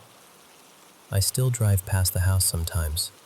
Haven't been inside since, the early 2000s? My friend's family sold it and moved away ages ago. My friend, let's call him Marco, grew up there. It was a kind of patched-together family, a bunch of half-siblings, all raised by their biker mom, Rita. Leather jacket, bandana, big laugh, soft heart. They were all genuinely good people. The house itself was this old white farmhouse, 2 stories, with a wraparound porch on the front and one side, and a faded red metal roof that popped in the sun. Weird things happened there. A lot of them. They didn't feel evil, exactly. Just off. Strange. Like the house was always paying attention. One of the first things that stuck with me happened when they were redoing the rooms near the garage. They were stripping old wallpaper, like really old, yellowed stuff that looked like it had seen several generations, and under one of the layers, above a couple of door frames, they found this writing. I remember asking Marco, "Hey, what's that?" It looked like some kind of faded script, not English, not anything I recognized. When I asked again later, he told me, very casually, "Yeah, we had a priest come by. Whatever was there rubbed off while they were cleaning, so he came and wrote something new over it and blessed the place." He said it like he was talking about replacing a light bulb. The younger siblings used to complain about stuff getting thrown around the house. I figured they were just messing with each other. Then one afternoon, we were all in the living room when we heard this loud clack, clack, clack in the kitchen, like something hitting the wall. We went in and found 2 plastic pill bottles lying all the way against the far wall, maybe 15 feet from where they were supposed to be. They normally sat in this little wooden organizer by the fridge, way too far for them to have just tipped over. No one had been in there. No windows open. Nothing. We just kind of stared at them, looked at each other, and did that nervous laugh you do when you don't want to admit something's weird. Another time, when Marco's mom was out, we were in the den playing music, loud enough that she would have yelled at us if she'd been home. He had these big old speakers, the kind from the 80s that look like furniture. On top of one of them, there was this big glass jug full of seashells his mom collected from trips down to the coast. We paused the music to go grab snacks. While we were in the kitchen, we heard this sharp, unmistakable crash. Not like something just fell, it sounded like it exploded. We ran back in, and the jug of shells was shattered dead center in the middle of the floor, glass and shells spread out in a circle. Here's the thing. The spot on the floor where it smashed was a good 10 feet away from the speaker it had been sitting on. We looked at each other like, okay, no way that just vibrated off. We decided to test it because we were geniuses. We put a pillow under the other speaker, put a second container of shells up there, and cranked the music as loud as we could. Bass shaking the floor, windows rattling. Nothing. We even tried physically shoving the speaker, and we realized you'd have to hit it pretty hard to launch something that far. It wasn't just a little wobble. Eventually, we swept it all up, tossed the broken glass, and pretended we were totally fine with whatever just happened. We've been riding our bikes in the yard, doing lazy circles in the grass. At one point, Marco said he needed to run inside to use the bathroom. He went in through the side door, and I stayed out front, just coasting near the porch. Maybe 30 seconds after he disappeared inside, I glanced up at the second floor, at his bedroom window. His room had these thin, sheer curtains that let the light through, and I see a figure in the window. Just a shape, tall enough to be a person, standing there, like it was looking out through the curtains. Then, in this quick, deliberate movement, it darted sideways, out of view.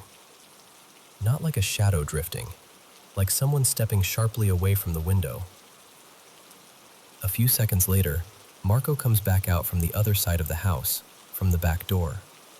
I said, "Dude, what were you doing upstairs?" He frowned and shook his head. "I wasn't upstairs. I just went to the bathroom downstairs." We both kind of froze. We went back inside, went straight up to his room, and checked everywhere. Under the bed, in the closet, behind the door. Nothing. The windows were locked from the inside, but in the corner, behind his dresser, we found a tiny pile of seashells. Just a little cluster of them, like somebody had placed them there deliberately. He didn't even know they were there.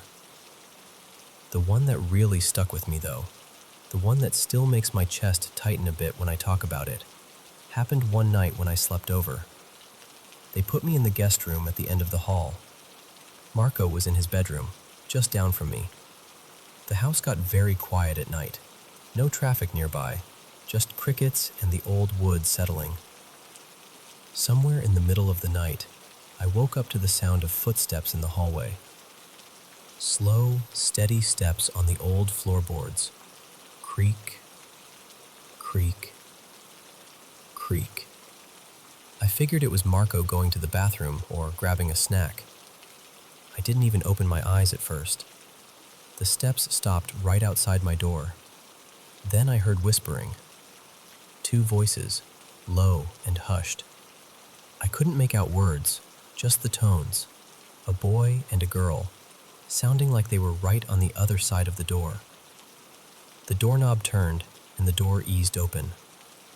I tried to sit up, but I couldn't move, couldn't speak. It was like my body just refused to respond. 2 figures walked in. They looked like kids, maybe 10 or 12 years old, a boy and a girl. They weren't solid. There was this hazy, greenish glow around them, like mist lit from inside. Their faces were soft and blurry, but you could still tell they were looking at each other, then at me. They stood near the foot of the bed, whispering to each other in that same low, hurried way, like siblings trying not to wake their parents. Every instinct in me was screaming to yell, to move, to do something, but I was just pinned there. Then, as calmly as they came in, they turned and walked back toward the doorway. I don't remember the door closing. I don't remember drifting off. There's just this blank space after they left. Morning came like nothing had happened. Sunlight through the curtains, birds outside. My door was closed. I went straight to Marco's room. I said, "Did you get up last night?" I heard walking and talking in the hallway. He sat up and rubbed his eyes and said, "Yeah, I heard that too, but it wasn't me. My door handle's busted, remember? If I shut it all the way, I need a butter knife for on the inside." Which was true. I'd seen him do it. If that door clicked shut, he was basically locked in without something flat to jimmy the latch. I told him what I'd seen. The 2 figures, the greenish haze, the whispering. He went quiet for a minute and then said, "I've heard talking and footsteps in the attic before, like kids. Thought I was imagining it." There were a bunch of other little things over the years, objects not where we left them, doors that we were sure we'd closed standing wide open, cold spots in the hall on hot summer nights. Nothing ever tried to hurt us. It was more like whatever was there wanted to be noticed, or remembered. Now, when I drive past that old farmhouse, someone else's car is in the driveway. Someone else's curtains are in the windows. The porch is repainted. The roof looks newer. But every time I look at that upstairs window, the one that used to be Marco's room, I still half expect to see that shape behind the sheer curtains. And if I'm being really honest with you, a small part of me wonders if those kids, with their whispering and their little piles of seashells, are still wandering that hallway at night, checking on whoever sleeps in the guest room now.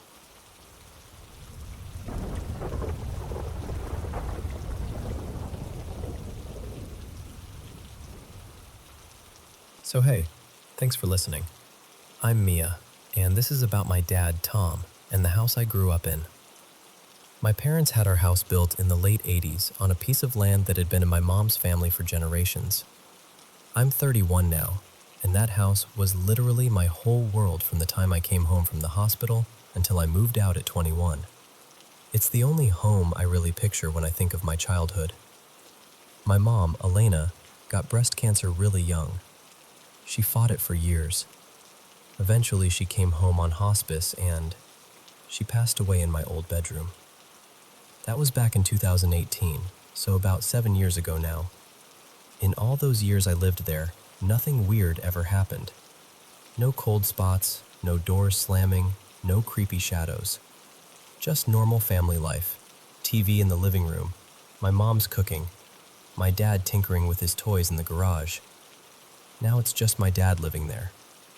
He's 61, retired, and spends his days doing what he loves, fussing with his motorbikes, gardening, watching racing, and hanging out with the grandkids when they come over.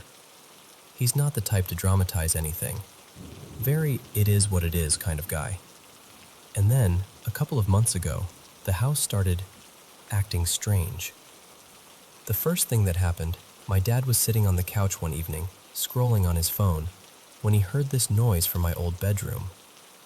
That room is basically the grandkids' playroom now. I've got 2 kids who keep a whole army of toys there. Blocks, cars, dolls, you name it. He said the sound was exactly like when the kids are there, just absolutely wrecking the place. Toys shuffling, something rolling across the floor. That chaotic, grandkid energy in sound form. He told me he actually called out like, "Hey, you guys still here?" before realizing he was alone in the house. He gets up, walks down the hallway, and the second he steps into my old room, silence. The toys are just sitting there, nothing moved, nothing obviously out of place. Window closed, no TV on, nothing. He's practical, so he shrugs it off. Maybe something settled. Maybe the house creaked weird. Whatever. Then the second thing happens. At the end of the hallway, there's this big framed picture of me as a kid, like 8 years old, missing front teeth, hair and 2 lopsided pigtails. It's been hanging there for, I don't know, over 20 years. Same spot, same nail, never an issue. One afternoon, my dad's in the kitchen making coffee when he hears this loud crash. He hurries over, and that big picture of me is lying face down on the floor. His first thought is totally normal. Well, guess the hook finally gave out. So he checks the wall, thinking he's going to have to replace the nail or the hanger. But the hook is perfectly fine. The wire is fine. Nothing's bent or broken. He picks the frame up, hangs it back on the same hook, and it goes right back into place like nothing happened. And this is not some flimsy little frame. It's big and heavy. It shouldn't just leap off the wall for no reason after 2 decades of being perfectly happy there. He told me that one made the hair on the back of his neck stand up a little. Then we get to the third thing, which is honestly the weirdest to me. My dad usually keeps one of his mountain bikes inside the house while he's working on it. He's been upgrading parts, swapping out the brakes, that kind of thing. He'll lean the bike sideways against one of the dining chairs by the kitchen table so he can grab it easily and work on it. He jumps out of bed, goes to check, probably thinking one of the kids left something on the edge of the counter or whatever. The chair and the bike are both on the floor. But here's the part that bugs me. The chair is on top of the bike. When he set it up, the bike had been leaning against the chair. So for the chair to end up on top, something had to push the bike away from the chair hard enough to take the chair with it and flip it over onto the bike. It's not like the bike could just slowly slide and gently tip the chair. That doesn't match how he found it. He walked me through it like a crime scene, and even just thinking it through with him, it made no sense. When he told me about it, he actually laughed and said, "Guess I finally annoyed your mother. She never liked that bike in the house." And honestly, that sounds exactly like her. She hated clutter and was always telling him, "Tom, the garage exists for a reason."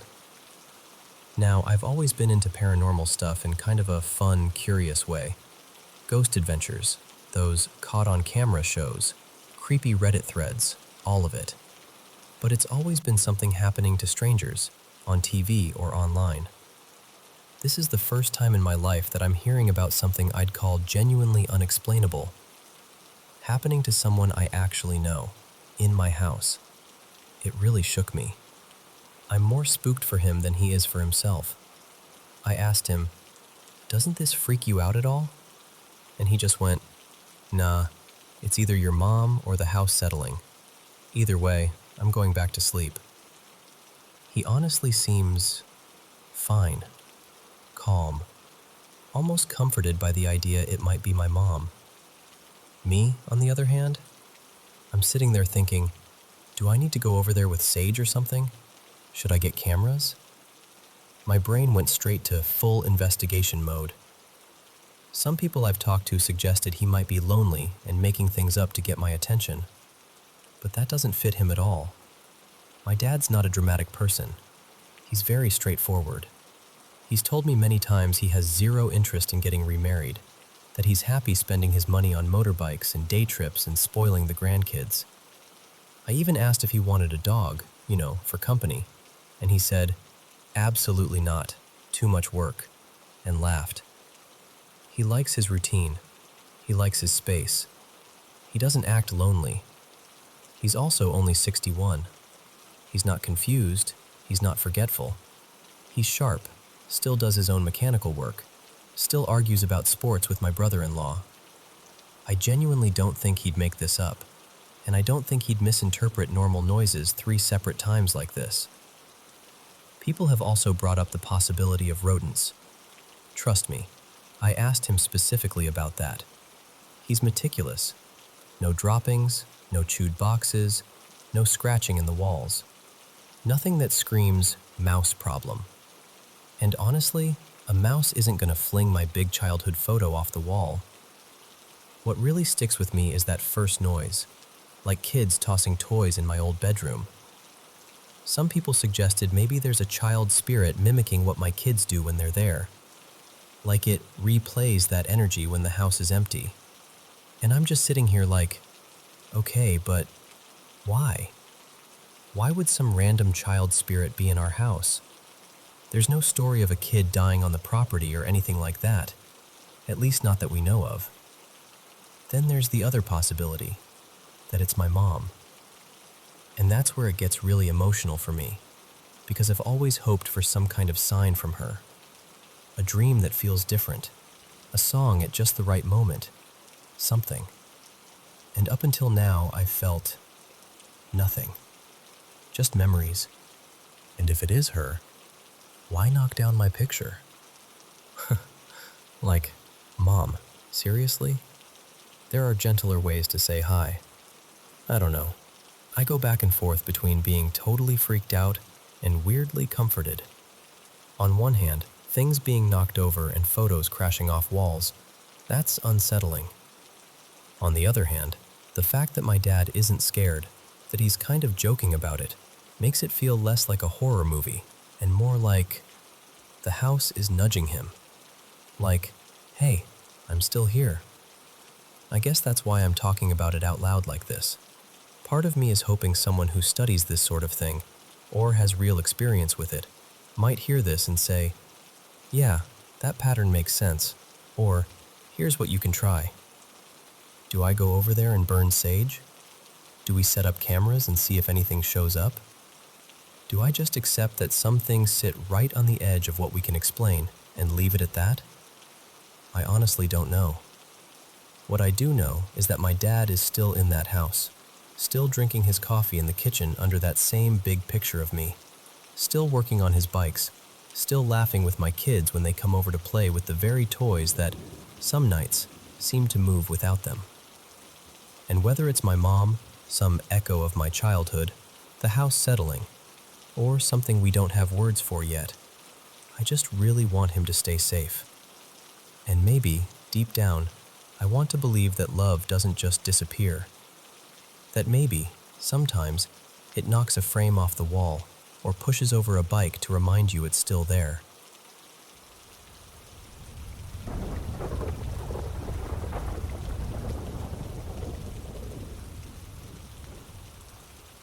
So, let me talk to you for a minute. Have you ever just stared at a room and suddenly felt like there was more going on than what your eyes could see?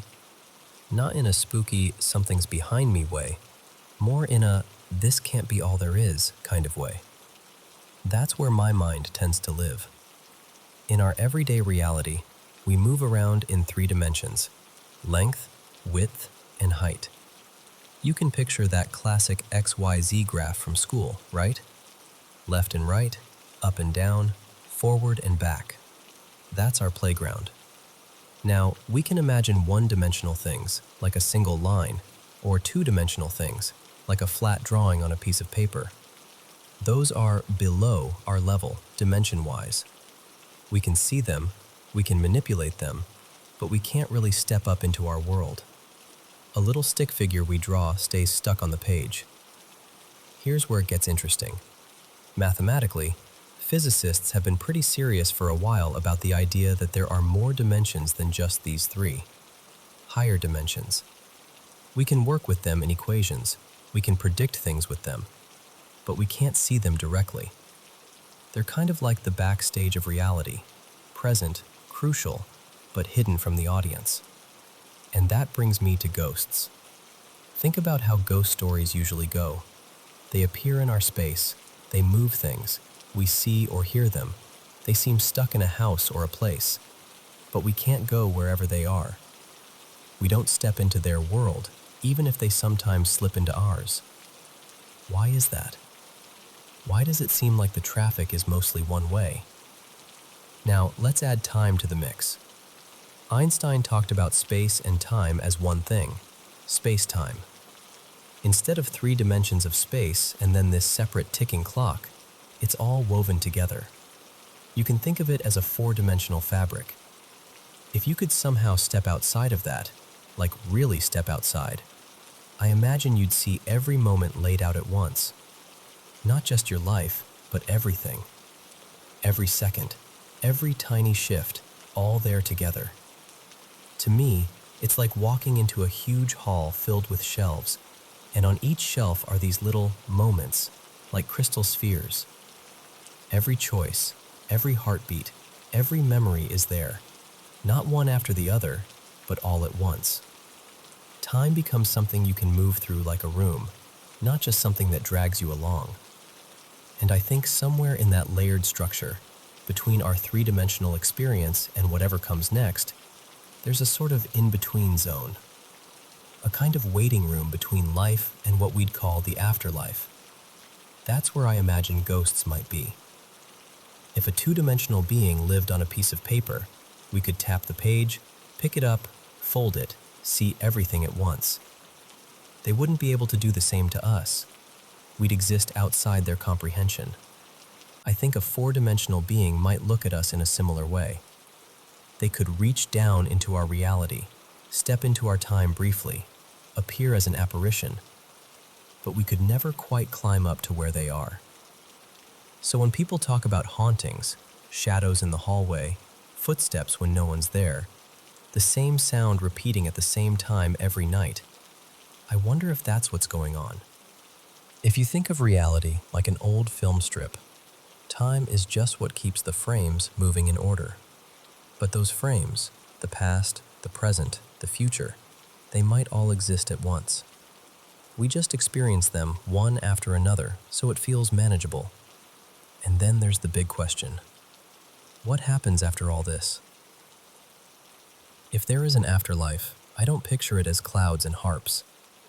I imagine it as another level of reality, a 5th dimension, or maybe beyond that, where all timelines, all versions of events, all paths are somehow understood and integrated. A place where awareness is expanded, where your senses aren't limited to this body or this brain, where thought and reality begin to match so that mind equals matter. If you think of something, you experience it. If you feel something deeply, it shapes what's around you. I picture it as the place where whatever you want to call the greater consciousness lives. The source, the universe itself waking up, God, the creator, however you name it. A place where everything that ever was and ever will be is gathered and known, but not in a cold, mechanical way, in a loving, connected way. I think that's where we're meant to go when we die.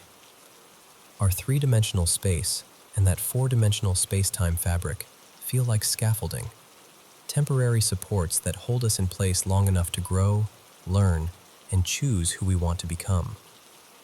Once we've finished whatever we're doing here, I like to believe we slip out of that structure and into something freer, wider, less bound by before and after.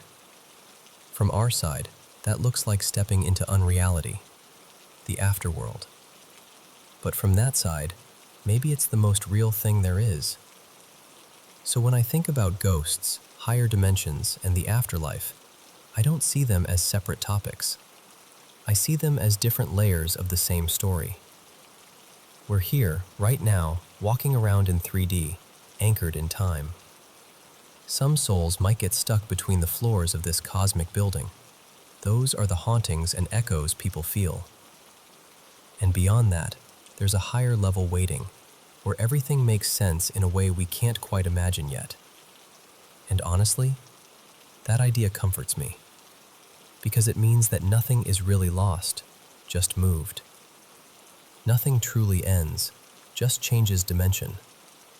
And one day, when it's our turn, we'll step through that doorway too, and finally see how all of this fits together.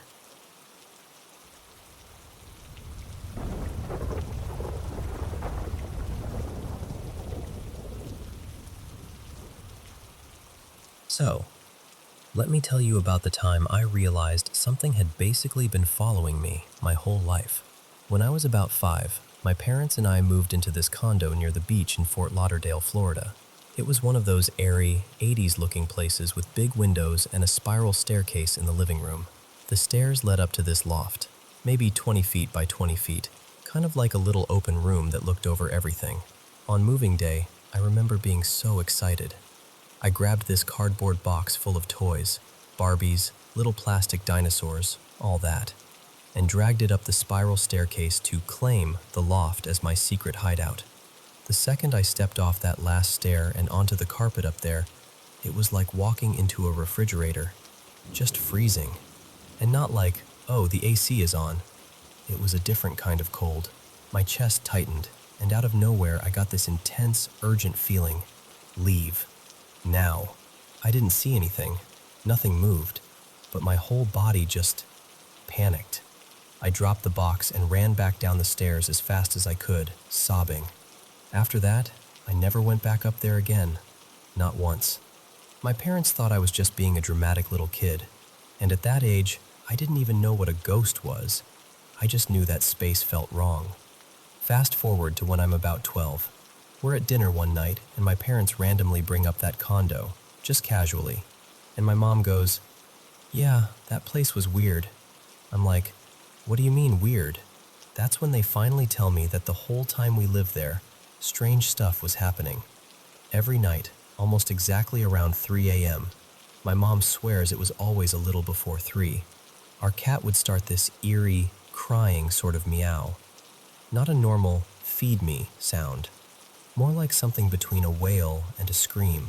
Right after that, my parents would hear the sound of high heels walking across the living room floor. Clear as day. Click, click, click.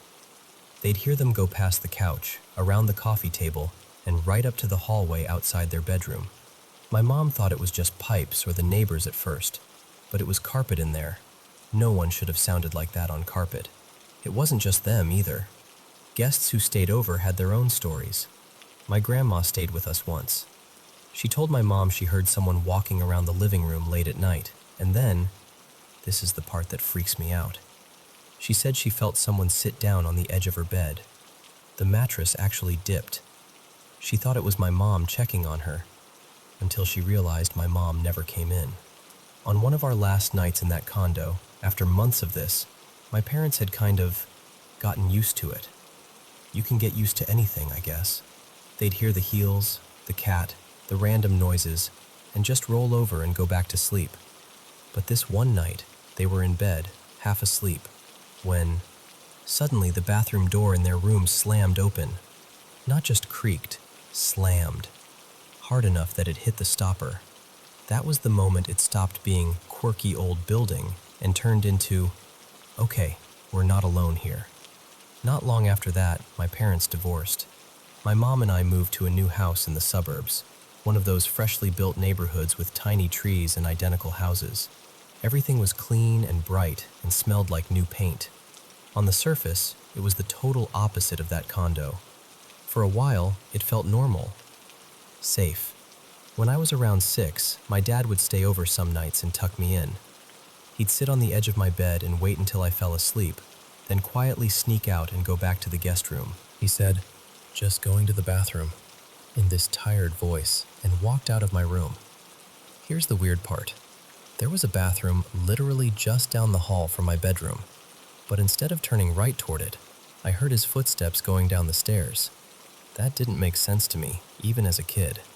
So, of course, I got curious and followed. I padded down the stairs and heard the faint sound of the front door closing. When I reached the bottom, I stopped by the door, confused. Off to my left was this short hallway that led to the downstairs bathroom, maybe 10 or 15 feet away. The bathroom door was open, and it was dark except for a soft glow from the kitchen light behind me. From where I was standing, I could see just inside the bathroom, part of the sink, and a reflection of a framed picture on the wall. I called out, "Dad?" And that's when I heard it. Click, click, click. The distinct sound of high heels walking toward me from that hallway. Now, keep in mind, my parents had never told me about the footsteps in the condo. I didn't know anything about that yet. So my brain didn't go, "Oh, ghost." It just went, "Something is wrong. Something is very, very wrong." Every instinct I had screamed, "Run!" I bolted up the stairs, completely losing it, sobbing so hard I could barely talk. My uncle was staying with us at the time. He heard me and came out of the guest room, asking what happened. When I finally managed to tell him I heard heels walking toward me by the bathroom, he got this look, this flash of real fear, before he caught himself. He knew about the old condo. I didn't know that yet. He knelt down and hugged me and said, Hey, it's okay. Ghosts can't go up the stairs." Later, I realized he just made that up to calm me down. But at the time, I clung to it like it was a rule of the universe. A few other strange things happened in that house, but spread out over the years. When I was about 7, I was playing downstairs while my family was in the kitchen. Our staircase was U-shaped, and one of the walls along it was covered in mirrors going all the way up. From the bottom, you could see the upper flight of stairs, part of the hallway, and the doors to the first couple of bedrooms reflected. My bedroom door was open, light on. I remember glancing up in the mirror and seeing my doorway, bright and empty. I turned back to whatever I was doing, probably playing with some toy on the rug, for maybe 15 seconds. When I looked up again, my room was dark. The door was still open, but the light was off. Everyone was still crowded around the kitchen island. Nobody had gone upstairs. I figured, okay, the bulb blew out. So I shrugged it off and went upstairs to check. I walked into my room, flipped the switch, and the light came right back on. No flicker, no delay, just on. I stood there for a second like, cool, guess the house just turns the lights off for fun now. The last thing that happened in that house was actually kind of funny now, even though it freaked me out then. As a kid, I had these little tics. One of them was making this weird, deliberate voice crack sound. A kind of, squeak I'd do without thinking. One day I was in the shower, just zoning out, and I did it. Immediately, from right behind me, I heard the exact same sound. Same tone, same pitch, same timing. As loud and clear as the water hitting the tub. I whipped around, shampoo in my eyes, absolutely certain someone was in there with me. And of course, there was no one. By the time I hit 17, you'd think I'd be like, yeah, no thanks, I've had enough. But teenagers are stupidly brave and bored, so I went the opposite direction. I started actually looking for haunted places. Naturally, my friends and I decided that was the perfect place to hang out. One night, a big group of us went to explore. We squeezed through a gap in the fence, climbed in through a broken side door, and worked our way down to the basement area where the morgue was. There were rusty gurneys, busted tiles, graffiti everywhere. The whole place smelled like mold and old metal. Because there were so many of us, we felt invincible. Strength in numbers, you know? So we started doing that dumb horror movie thing, yelling into the dark. "Show us you're here." "We're not scared." Stuff like that. A few seconds after we stopped shouting, we heard this massive bang behind us. It sounded like someone dropped a steel door flat onto the floor, maybe 10 feet away. It was loud enough that it echoed down the hallway. All of us turned at the exact same time. Nobody was there. Nothing had moved. There was nothing near the spot the sound came from that could have just fallen. No loose metal sheet, no door swinging. There was this 2-second pause where we all processed that, and then everyone started running at once. We sprinted back up the stairs and out of the building, hearts pounding, thinking it was over. When we got outside and finally caught our breath, my friend, let's call him Nico, lifted his shirt because he said his back was burning. Right across his skin, from one shoulder blade toward his spine, was this long, red scratch. Fresh. Like something had raked a single claw across him. None of us had seen him bump into anything. There was nothing sticking out of the walls where he'd been standing. It just appeared. You'd think that would have been enough, but a couple months later, we were still hooked on finding creepy places. Someone heard about this old, abandoned state prison a couple hours away. It wasn't enormous, but it was completely cut off, surrounded by overgrown fields and canals. You had to park far away and walk in along this dirt path. By the time you reached it, you couldn't see any houses, no streetlights, nothing. Just this dead concrete building in the middle of nowhere. So, obviously, we went. That night, Nico came again. He had a few drinks before we went in, so he was loose and jokey, but still walking okay. Inside, the air felt heavy, like the whole place had soaked up every bad thing that ever happened there. We were in the main courtyard, shining our flashlights around, peeking into empty cells, just messing around. Nico started wandering away from the group, toward this far corner where the fence met the building. He was still in sight, just a little off to the side. He stopped, turned his head to the left, and just froze. Like a video that paused mid-frame. From where we were, there was a wall blocking our view of whatever he was looking at. After a few seconds, he turned back toward us and said, very calmly, "We should go." We thought he was just being dramatic. We teased him, said, "Oh, did the prison ghost tell you that?" and kept exploring. Eventually, we found this small doorway that led into a low, narrow passageway, maybe 4 feet high, running between the backs of the cells and the outer wall. You had to crouch the whole time. Along the wall, there were these little rectangular openings, maybe 8 by 15 inches, where you could look into each cell like a peephole. We went in single file, crouching and shuffling along, pointing our flashlights through each opening, going deeper and deeper. The further in we went, the more the sounds from outside disappeared. It was just our breathing and our shoes scraping the concrete. At some point, Nico ended up behind us, still checking each opening with his light. We decided we'd go out a different exit and try to jump out at him for a cheap scare. Then, all at once, he whips around and starts moving quickly toward us. Not quite running, but not walking either. When he reaches us, his face is pale. He says, "We need to get out. Now." We're like, "What did you see?"